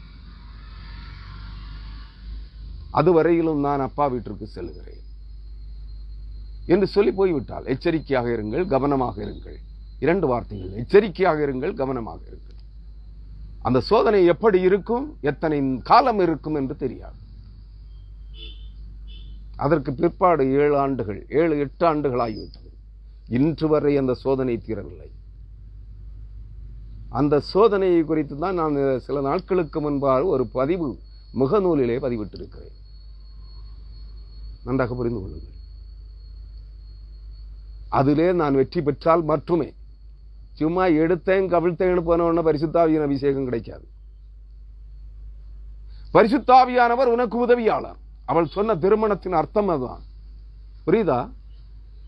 வாழ்க்கைக்கு துணையாக ஒரு பெண் மனைவி எப்படி கொடுக்கப்படுகிறாளோ அதுபோல ஆவிக்குரிய வாழ்க்கைக்கு கர்த்தருடைய சபையை கட்டி எழுப்புவதற்கு, தேவனுடைய ஜனங்களை தேவனுடைய மணவாட்டி சபையாகிய கிறிஸ்துவின் மணவாட்டியாகிய சபையிலே கூட்டி சேர்ப்பதற்கு பரிசுத்த ஆவியானவர் உனக்கு உதவியாளராக துணையாளராக கொடுக்கப்படுகிறார். இயேசு கிறிஸ்து என்ன சொன்னார்? நான் போவேனே ஆகில் வேறு ஒரு தேற்றரவாளனை, உதவியாளனை, ஹெல்ப்பரை, துணையாளரை உனக்கு அனுப்புவேன். அந்த தேற்றரவாளன் என்ற வார்த்தைக்கினுடைய பதில் துணையாளர், உதவியாளர். நன்றாக புரிந்து கொள். பரிசுத்தாவியானவர் உனக்கு உதவியாளர், உனக்கு துணையாளர், உன் வேலைக்காரன் அல்ல. நீ அவருக்கு கட்டளையிட்டால் அவர் செய்வதற்கு கை கட்டி வாய்பொத்தி நின்று உனக்கு அடிமை வேலை செய்வதற்கு பரிசுத்தாவியானவர் உன்னுடைய அடிமை. நீ எஜமானும் அவர் அடிமையும் அல்ல. அவர் உன்னை தாம் அழைத்த அழைப்பிற்கு பாத்திரமாய் மாற்றுவதற்காக, உன்னை தகுதிப்படுத்துவதற்காக, உனக்கு உதவி செய்யும்படியாய், உனக்கு துணை நிற்கும்படியாய், உன்னை பலப்படுத்தும்படியாய், உன்னை திட்டப்படுத்தும்படியாய், உன்னை தைரியப்படுத்தும்படியாய் கொடுக்கப்பட்டிருக்கிறவர் பரிசுத்த ஆவியானவர். அதுபோல உன் வாழ்க்கை துணைவியாகிய மனைவி, உனக்கு கொடுக்கப்பட்டிருக்கிற மனைவி கர்த்தருக்குரிய காரியங்களிலே, ஆவிக்குரிய வாழ்க்கையிலே, மாம்சீக வாழ்விலே உனக்கு உதவியாளாக, உன்னை திடப்படுத்துகிறவளாக, உன்னை பாதுகாக்கிறவளாக, உன்னை கண்காணிக்கிறவளாக, உன்னை சீர்படுத்துகிறவளாக, உன்னை ஆலோசனை தந்து நடத்துகிறவளாக, நீ கெட்டு போகாமல் வழி தப்பி போகாமல் உன்னை சீர்படுத்துகிறவளாக இருக்க வேண்டும். மனைவியே, பெண்ணே, கேள், நீ யார்?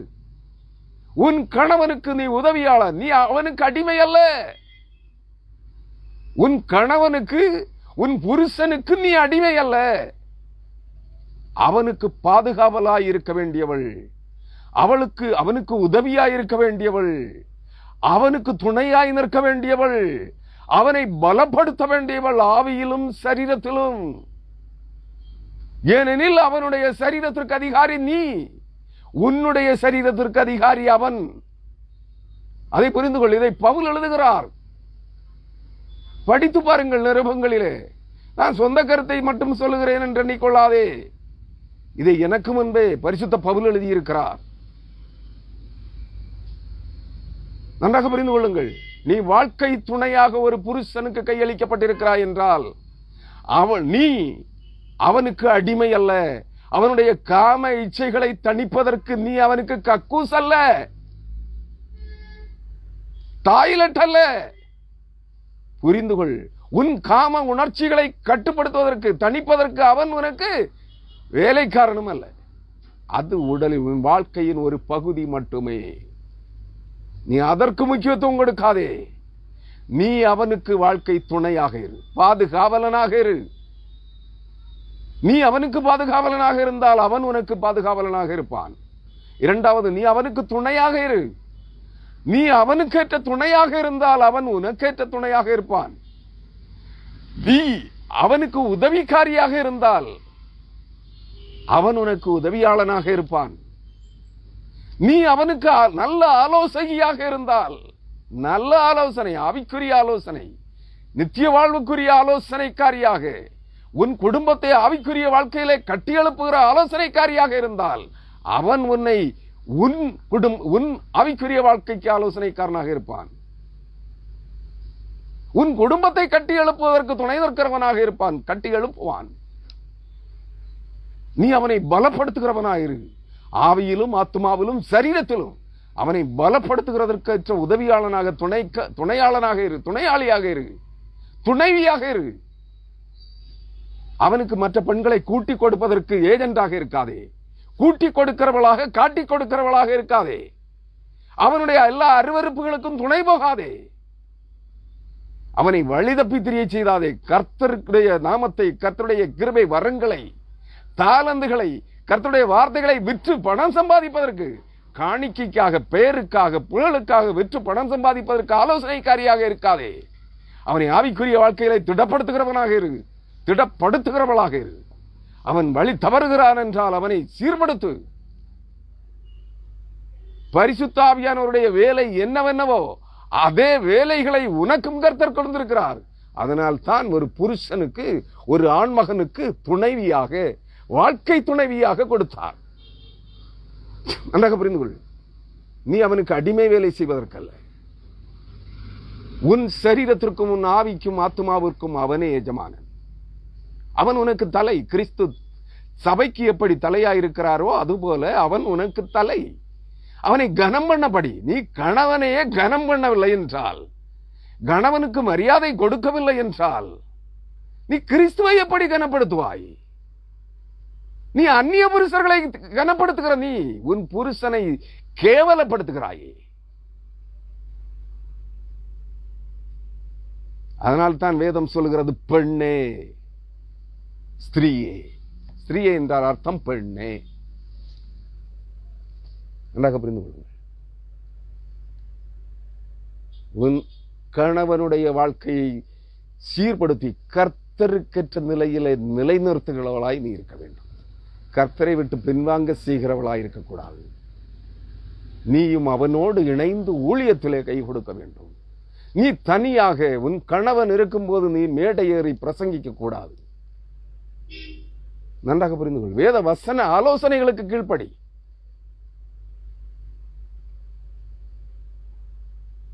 பரிசுத்த ஆவியானவர் கர்த்தருடைய காரியங்களை, பிதாவாகிய தேவனுடைய வார்த்தைகளை செயலாக்கம் செய்கிறவர் என்பதை புரிந்து கொள். அவர் தன்னிச்சையாக பேசுகிறவர் அல்ல. அவர் எதை உனக்கு போதித்தாலும், ஆண்டவராய் இயேசு கிறிஸ்து அதைத்தான் சொன்னார். பிதாவும் குமாரனும் ஒன்றாயிருக்கிறார்கள். நான் பிதாவிலும் பிதா என்னிலும் இருக்கிறது போல நான் உங்களிலும் நீங்கள் என்னிலும் இருக்க வேண்டும் என்றார்.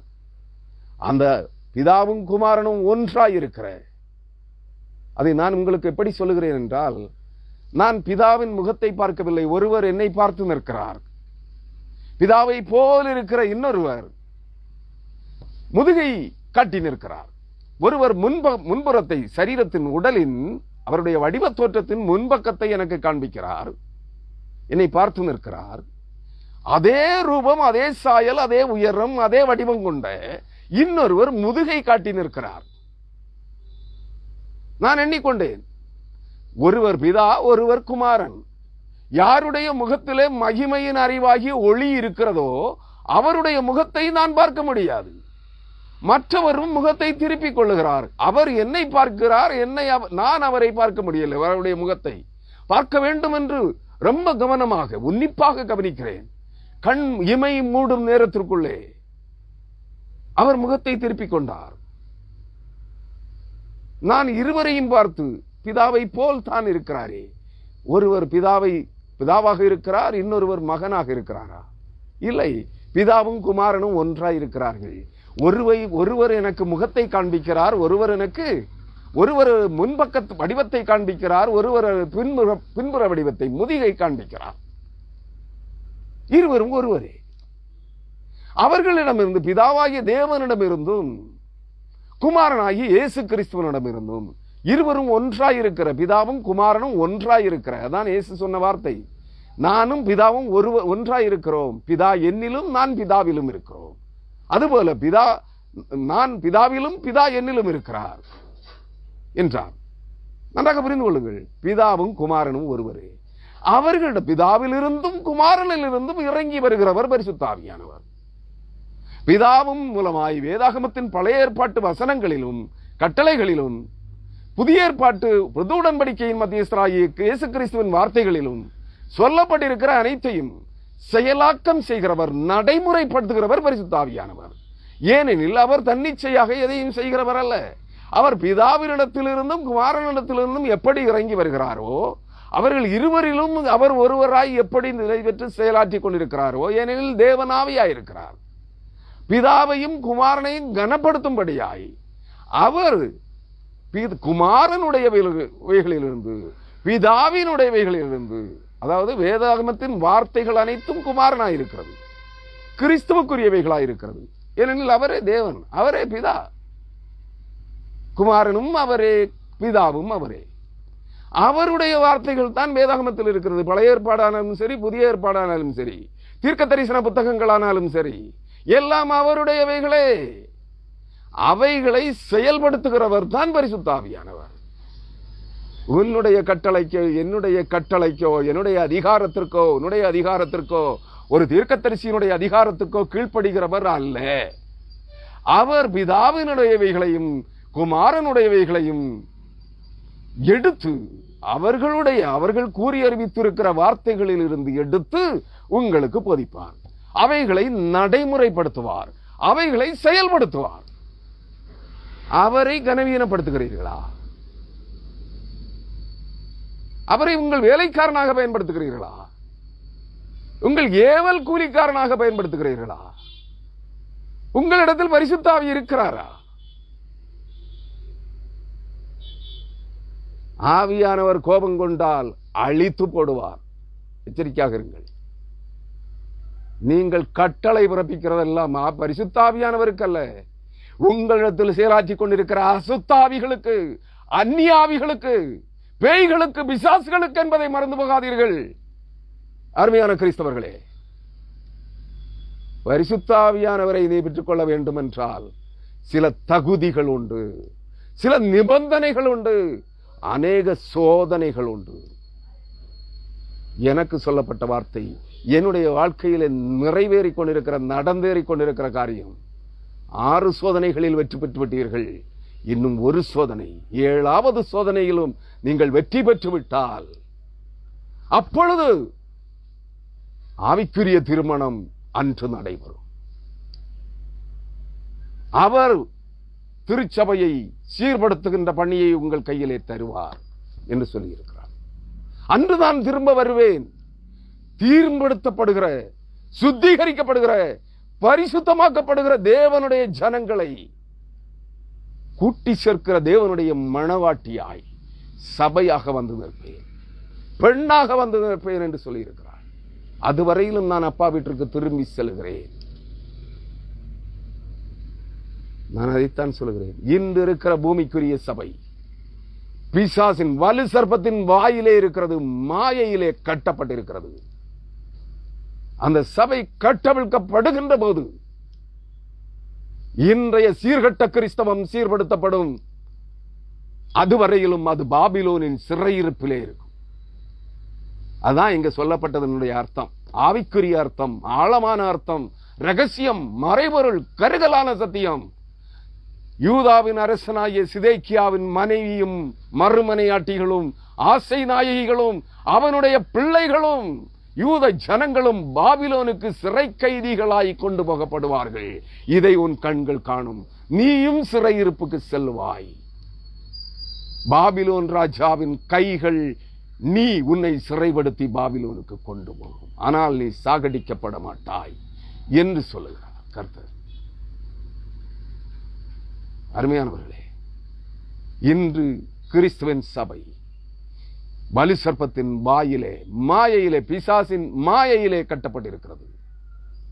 இன்று காண்கிற கிறிஸ்தவம் வேதம் கற்பிக்கிற கிறிஸ்தவம் அல்ல. அதை ஆணித்தரமாக சத்தியம் செய்து சொல்லுகிறேன். இது சீர்கட்ட கிறிஸ்தவம். இது வேதம் சொல்லுகிற சத்திய மார்க்கம் அல்ல, இது வேசி மார்க்கம். சீர்படுங்கள் அல்லது சீர்படுத்தப்படுவீர்கள். அது கடினமானதாக இருக்கும். நீங்களாக சீர்படுங்கள். மனம் திரும்புதலுக்கான வாய்ப்பை தந்திருக்கிறார். சீர்படுங்கள், உங்களை சீர்படுத்திக் கொள்ளுங்கள். இல்லை என்றால் உங்கள் பெயர்கள், நீங்கள் ஜீவனுள்ள தேவனுடைய பிள்ளைகளாக முன்குறிக்கப்பட்டு தெரிந்தெடுக்கப்பட்டு வேறுபிரிக்கப்படுகிறீர்கள் என்றால், அழைப்பை பற்றி அழைக்கப்படுகிறீர்கள் என்றால், உங்கள் பெயர்கள் ஜீவ புஸ்தகத்திலே இருக்கிறது என்றால் சீர்படுத்தப்படுவீர்கள். அது கொடுமையானதாக இருக்கும். தப்பி பிழைப்பது கடினமாக இருக்கும். ஆனால் உங்கள் ஆத்துமா அழிவுக்கு ஒப்பு கொடுக்கப்படாது. சரீரம் அழிவுக்கு ஒப்பு கொடுக்கப்படும். வேதனைகளுக்கு ஒப்பு கொடுக்கப்படும். மறந்து போக வேண்டாம்.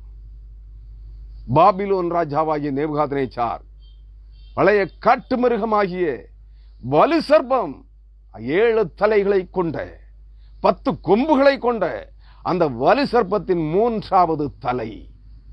நன்றாக புரிந்து கொள்ளுங்கள்.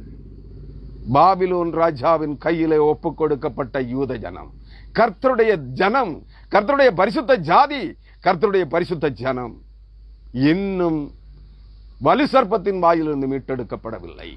நன்றாக புரிந்து கொள்ளுங்கள். நான் என்னுடைய புத்தகங்களிலே ஒரு காரியத்தை போட்டிருப்பேன். எரேமியா தீர்க்கதரிசியின் புஸ்தகம் 51ஆம் அதிகாரத்திலே நேபுகாத்நேச்சார் வலு சர்ப்பம் போல் என்னை, என் ஜனங்களை சுவையான பதார்த்தம் போல் விழுங்கினான். 10 வசனங்களுக்கு பிற்பாடு நான் பாபிலோனில் இருக்கிற பேலை தண்டிப்பேன், அது விழுங்கினதை அதன் வாயிலிருந்து கக்க பண்ணுவேன் என்று சொல்லியிருக்கிறார். அவர் கக்க பண்ணுகிற வலு சர்ப்பத்தின் மாயையிலிருந்து நம்முடைய ஜனங்களை மீட்டெடுக்கிற நாட்கள் வெகு விரைவாக நம் மத்தியிலே வந்து கொண்டிருக்கிறது, உங்கள் மத்தியிலே வந்து கொண்டிருக்கிறது. நான் அதை குறித்த ஒரு கல்வெட்டு, பாண்டியர்களுடைய ஒரு கல்வெட்டை எடுத்து ஒரு வலு சர்ப்பம் விழுங்கின காட்சியை கண்ணாலே கண்டேன். என்னோடு கூட அநேகர் கண்டார்கள். அவர்களில் ஒருவர் இன்றும் ஒரு FMBBயிலே மிஷனரியாக இருக்கிறார். அவர் நேற்றைக்கு எனக்கு என்னுடைய வாட்ஸ்அப்பில் அவருடைய வாட்ஸ்அப்பில் ஒரு செய்தியை அனுப்பியிருந்தார். ஒரு வீடியோ காட்சியை. நான் எங்கே செல்லுகிறேனோ எங்கே எந்த காட்சியை, எந்த கல்வெட்டு சாசன அந்த சிற்பத்தை எடுத்து என்னுடைய புத்தகத்திலே பதிவிட்டிருக்கிறேனோ, வேத வசன ஆதாரங்களை விளக்கமாக எழுதி, அதே காட்சியை ஒரு புறம்போக்கு கல்வெட்டு, ஒரு வரலாற்றாசிரியன் என்று சொல்லிக் கொள்ளுகிறான் தன்னை, அவன் எடுத்து நேர்த்தைக்கு அதை பதிவிட்டு அதற்கு ஒரு விளக்கம் கொடுத்திருக்கிறான். அந்த பாம்பு விழுங்கின தவளை பாம்பின் வாயிலிருந்து எதிர்ப்புறமாக திரும்பி செல்கிறது. பாம்பு ஒருபோதும் ஒரு தவளையை பின்பக்கத்தை, பாம்பினுடைய பிற்பகுதியை, மூலத்தை விழுங்காது. தலையோடு தலை, முகத்தோடு முகம்தான் விழுங்கும். அது கூட அந்த ஓநாய்க்கு தெரியவில்லை. அவன் ஊழியக்காரன் இல்லை, ஆராய்ச்சியாளனா. அவர் ஆராய்ச்சி பண்ணுறார். அந்த சிற்பம் ஒரே கல்லிலே செதுக்கப்பட்டிருந்தது. அதை சில மதவெறியர்கள், அதன் அர்த்தம் புரிந்தவர்கள் அந்த கல்லை 2ஆக உடைத்து, அதற்கும் இந்த தவளைக்கும் பாம்பின் வாயிலிருந்து நேர்முகமாக வெளியேறி செல்லுகிற, எதிர்புறமாய் செல்லுகிற அந்த தவளைக்கும் இந்த பாம்புக்கும் இடைவெளி உண்டாக்கும்படியாய் அந்த பாறையை, அந்த கல்லை 2ஆக உடைத்திருக்கிறார்கள். அதிலே சுமார் 2 இன்ச்சு அளவுக்கு அந்த உடைக்கப்பட்ட பாறையினுடைய பகுதி தெரியும். மண்ணால் நிரம்பி இருக்கும். அதன் கிழக்கு பக்கத்திலே ஒரு சூரிய உதயம், காலையிலே அதிகாலையிலே உதயமாகிற ஒரு சூரியனுடைய சிற்பமும் இருக்கும். அதை சிதைத்து விட்டு, ஏனெனில் அதற்குரிய அர்த்தம் அவனுக்கு தெரியவில்லை. நீதியின் சூரியன் உதிக்கும் காலத்திலே, வலு சர்ப்பம், நீதியின் சூரியனாகிய கிறிஸ்து வெளிப்படும் காலத்திலே, இந்த வலு சர்ப்பமாகிய மாயையின் வாயிலே விழுங்கப்பட்டிருக்கிற சுவாயான பதார்த்தமாகிய தவளை வலு சர்ப்பத்தின் வாயிலிருந்து வெளியே வரும். விழுங்கப்பட்ட தவளை உயிரோடு வெளியே வரும். எரேமியா 51ஆம் அதிகாரத்திலே இருக்கிறது. 34, 44 ஆகிய வசனங்களிலே என்று நினைக்கிறேன், அல்லது 24, 34 ஆகிய வசனங்களாக இருக்கலாம். 51ஆம் அதிகாரத்திலே அதற்கு அவன் ஒரு உலக பிரகாரமான ஒரு ஆராய்ச்சி, அறிவியல் உண்மையை, அறிவியல் ஓநாய், அதாவது அறிவியல் முட்டாள். நான் அந்த சகோதரனுக்கு அந்த பதிலைத்தான் கொடுத்தேன். அறிவியல் கூமுட்டை இவன். ஏனெனில் ஆவிக்குரிய அர்த்தம், அதை வைத்தவர்கள் வைத்த நோக்கம் என்ன என்பது அவனுக்கு புரியவில்லை. ஆனால் ஒரு காரியத்தை சுட்டிக்காட்டி இருக்கிறான். இந்த தவளை அவன் சொல்லவில்லை, ஒரு காரியம் முடிவிலே சம்பவிக்க போகிற ஒரு காரியத்தை சொல்லி இருக்கிறான். இந்த பூமி அழிவுக்குள்ளாகும். இது சம்பவிக்கும் காலத்தில். எது சம்பவிக்கும் காலத்தில்? அந்த தவளையை இந்த வலுசர்ப்பம் அதனுடைய பின்புறத்தை விழுங்குகிற போதல்ல, வாயோடு வாய் முகத்தோடு முகம் விழுங்கப்பட்ட தவளை பாம்பின் வாயிலிருந்து எதிர்புறமாக வெளியே வருகிறது. உள்ளே சென்று திரும்பி மனம் திரும்பி ஜீவனோடு வெளியே வருகிறது. அவன் சொல்லுகிறான், அதனுடைய மூலம் பின்பகுதியை, அதன் கால் பகுதியை அது விழும்புகிற போது உலகம் அடையும். நான் சொல்லுகிறேன், வேத வசனம் சொல்லுகிறது, அது மீட்டெடுக்கப்படும் காலத்தில் சுவையான பதார்த்தமாய் விழுங்கப்பட்ட தவளை உயிரோடு திரும்பி வெளியே வருகின்ற போது வலு சர்ப்பத்தின் மாயை அறுக்கப்படும், உடைக்கப்படும். அன்று இந்த பூமி குலுங்கும், அழிவுக்குள்ளாகும் என்று நான் சொல்லுகிறேன். அந்த பதிவை எனக்கு அனுப்பி தந்த அந்த மிஷனரி, FMBB மிஷனரி, என்னோடு கூட ஊழியம் செய்தவர் இன்று திருமணமாகி பிள்ளைகளோடு வட இந்திய தேசத்திலே மிஷனரியாக பணியாற்றுகிறார். அவருக்கு நான் கொடுத்த பதில், இவன் அறிவியல் கூமுட்டை என்ற ஒரே ஒரு பதிலை மட்டும். ஏன்னா அது வேதாகமத்தின் ரகசியம் என்பது அவனுக்கு தெரியாது. அவன் யாருன்னு எனக்கு தெரியாது. அவனுக்கு இந்த வேதாகமத்தில் இருக்கிற ரகசியம், தேவனுடைய தீர்க்க தரிசனம் இருப்பது அவனுக்கு தெரியாது. அதனாலே அவன் உலக பிரகாரமான அறிவியல் ரீதியான ஒரு காரியத்தை அந்த சிற்பத்தை வைத்து வெளியிட்டிருக்கிறான் என்று அவனுக்கு வெளிப்படுத்தினேன். அவன் அதை புரிந்து கொள்ள வேண்டும். அதற்காக அருமையானவர்களே, வேதம் சொல்லுகிற வார்த்தைகள் நீங்களும் நானும் நினைக்கிறபடி உலக பிரகாரமான காரியத்திற்குரியது அல்ல. இங்கே சுட்டிக்காட்டப்பட்டிருக்கிற சிதேக்கியாவின் மனைவி, அவனுடைய ஆசை நாயகிகள், மறுமனையாட்டிகள், வைப்பாட்டிகள், அவன் பெற்ற பிள்ளைகள், அவன் குடும்பத்து பெண்கள் அனைவரும் பாபிலோன் ராஜாவின் பிரபுக்களிடத்தில் கொண்டு செல்லப்படுவது இது ஒரு ஆவிக்குரிய உண்மை. இது கிறிஸ்தவம், கிறிஸ்துவின் சபை, உலக திருச்சபை வலு சர்ப்பத்தின் வாயிலே இருக்கிறதற்கு அடையாளம். ஏனெனில் நேபுகாத்நேச்சார் வலு சர்ப்பத்தின் 7 தலைகளில் 3வது தலைக்கு சொந்தக்காரன். நீங்கள் புரிந்து கொண்டால் சரி. அருமையானவர்களே, வேத வசனங்களுக்கு உங்கள் விருப்பம் போல் விளக்கம் சொல்வதற்கு துவங்காதிருங்கள். நீங்கள் படித்து வாங்கின பட்டங்களின் அடிப்படையில் உங்களுடைய ரிசர்ச், ஆராய்ச்சியின், நீங்கள் பலருடைய ஆராய்ச்சி புத்தகங்களை படித்திருப்பீர்கள். அவைகளை வைத்து வேத வசனங்களுக்கு விளக்கம் சொல்வதை நிறுத்துங்கள். தேவ சமூகத்திலே காத்திருந்து முழங்கால் படியிடுங்கள். ஒரு வசனத்தை பிரசங்கிப்பதற்கு முன்பு, ஒரு வேத பகுதியை பிரசங்கிப்பதற்கு முன்பு 6 மாதங்களுக்கு முன்பே அந்த பகுதிக்காக ஜெபியுங்கள். ரெடிமேடு பிரசங்கங்களை பிரசங்கிக்கிறவர்களே, மனதின் கற்பனைகளை தரிசனங்களாய், தீர்க்க தரிசனங்களாய் சொல்லுகிறவர்களே, எச்சரிக்கிறேன். தேவனுடைய வசனத்தை நீங்கள் பிரசங்கிக்க வேண்டும் என்றால், நீ 6 மாதங்களுக்கு பிற்பாடு பிரசங்கிக்க போகிற ஒரு செய்திக்காக இப்பொழுதே முழங்கால் படியிட்டு அந்த வேத வசனத்தை தியானித்து ஜபிக்க தொடங்கு. நான் தியானிப்பதும் இல்லை, எடுக்கிற போதே பிரசங்கிக்கிறேன் என்றால் 27 ஆண்டுகளாக இந்த வேதத்தை கற்று திரும்ப திரும்ப கற்று தேவனிடத்திலிருந்து கற்றுக்கொண்டிருக்கிறேன். அதனால உங்ககிட்ட பேசிட்டு இருக்கேன்.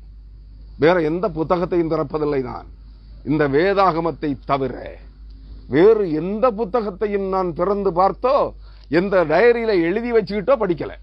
நன்றாக உங்களுக்கு பிரசங்கித்துக் கொண்டிருக்கவில்லை.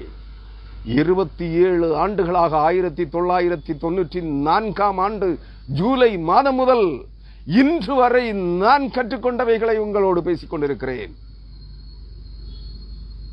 நீ ஒரு வேத வசனத்தை பிரசங்கிக்க தொடங்குவதற்கு முன்பு 6 மாதங்களுக்கு முன்பே அதை தியானிக்க பழகு, அதை மெடிடேட் பண்ண பழகு, அதை சிந்தனை செய்ய தொடங்கு. கர்த்தருடைய சமூகத்திலே ஜபத்தோடு தியானிக்க பழகு. முழங்காலிலே நின்று தியானிக்க பழகு. இல்லை என்றால் பிரசங்க மேடையிலே ஏறாதே. நீ போதகனாக இருந்தாலும் சரி, ஊழியக்காரனாக இருந்தாலும் சரி, தீர்க்கதரிசியாக இருந்தாலும் சரி, தீர்க்க தரிசனம் கர்த்தர் நீ அந்த பிரசங்க மேடையிலே நின்று பேச வேண்டும் என்றால் வேத வசனத்தின்படியான தரிசனத்தை உனக்கு காண்பிப்பார், உன்னோடு பேசுவார். அப்பொழுது உன்னுடைய பிரசங்கம் மாறும். நீ பேசிக்கொண்டிருக்கிற போதே கர்த்தர் உன்னோடு பேசுகிறார் என்றால் நீ அதுவரை கொடுத்த செய்தி அல்ல, கர்த்தர் பேசுகிறதை அங்கே பேசுவாய். வேத வசன ஆதாரத்தோடு பேசுவாய். அப்பொழுது கேட்டுக்கொண்டிருக்கிறவர்கள் புரியும், கேட்டுக்கொண்டிருக்கிறவர்களுக்கு நிச்சயமாக புரியும்.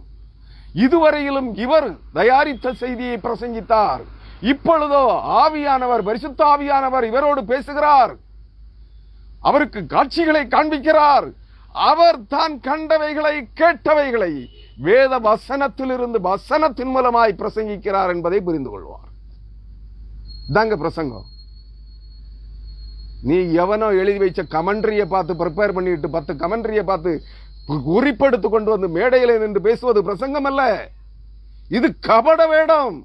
உன்னை தீர்க்கதரிசியாக அப்போஸ்தலனாக காண்பிப்பதற்கு நீ காட்டுகிற போலி வேடம். உன் மனதின் கற்பனைகளை, மனதின் எண்ணங்களை, உன் சிந்தனைகளை, உன் சிந்தனையின் குவியல்களை நீ தீர்க்க தரிசனங்களாய் பேசிக் கொண்டிருக்கிறாய் என்பதை நான் சுட்டிக்காட்ட விரும்புகிறேன். அருமையான கிறிஸ்தவர்களே, வேத வசன சத்தியங்களுக்கு, அதன் ரகசியங்களுக்கு, அதன் மறைபொருட்களுக்கு கீழ்ப்படிய தொடங்குங்கள். அதுதான் நீங்கள் உங்களை மாற்றிக்கொள்ளுங்கள், நீங்கள் சீர்படுங்கள், உங்களை நீங்களே சீர்படுத்துங்கள். இல்லை என்றால் தேவன் உங்களை சீர்படுத்துவார், தாங்கிக் கொள்ள மாட்டீர்கள். சிதேக்கியாவும் அவன் வீட்டு பெண்களும் அவன் மக்களும் அவன் பிள்ளைகளும் யூதா தேசத்து ஜனங்களும் பாபிலோனுக்கு சிறை கைதிகளாய் பிடிக்கப்பட்டு கொண்டு போகப்படுவார்கள் என்று சொல்லப்பட்டபடியே நீங்களும் உங்கள் வீட்டு பெண்களும் உங்கள் ஆசை நாயகிகளும் உங்கள் ஆசை நாயகர்களும் உங்கள் பிள்ளைகளும் உங்கள் குடும்பத்தாரும் உங்களை சார்ந்த ஜனங்களும் உங்களை பின்பற்றுகிறவர்களும் அந்தி கிறிஸ்துவின் ஆளுகைக்குள்ளே உட்படுத்தப்படுவீர்கள். கொடிய வாதைகளால் பாதிக்கப்படுவீர்கள். ஆனால் அந்த 7 ஆண்டுகால கொடிய உபத்திரவங்களை தாண்டி உங்கள் ஆத்துமா பழுதற்றதாய், கரையற்றதாய், குறையற்றதாய் புதுப்பிக்கப்பட்டு கிறிஸ்துவின் இரத்தத்தால் கழுவப்பட்டு கிறிஸ்துவின் ஆவியால் உயிர்ப்பிக்கப்பட்டு நித்திய ஜீவனை சொந்தமாக்கிக் கொள்ள தகுதியாக்கப்படும். அவர் உங்களை சீர்படுத்துவார் என்பதை மனதிலே கொண்டு இப்பொழுதே உங்களை சீர்படுத்த தொடங்குங்கள். இல்லையெனால் கடின உபத்திரவங்களை, வேதனைகளை சந்திப்பீர்கள். கர்த்தர் தாமே இந்த வார்த்தைகளின்படியே உங்களை நடத்துவாராக. வேத வசன இந்த வார்த்தைகளை படியல்ல, படி என்றால் இந்த வேத வசன சத்தியங்களின்படி உங்களை நடத்துவாராக. ஆமென். கர்த்தர் தாமே அவருடைய சம்பூர்ணமான ஆசீர்வாதங்களால், ஆவிக்குரிய ஆசீர்வாதங்களால் உங்களை, உங்கள் ஆத்துமாக்களை திருப்தியாக்குவாராக. ஆமென். கர்த்தருடைய நாமத்திற்கு மகிமை உண்டாவதாக. ஹல்லேலூயா. ஸ்தோத்திரம்.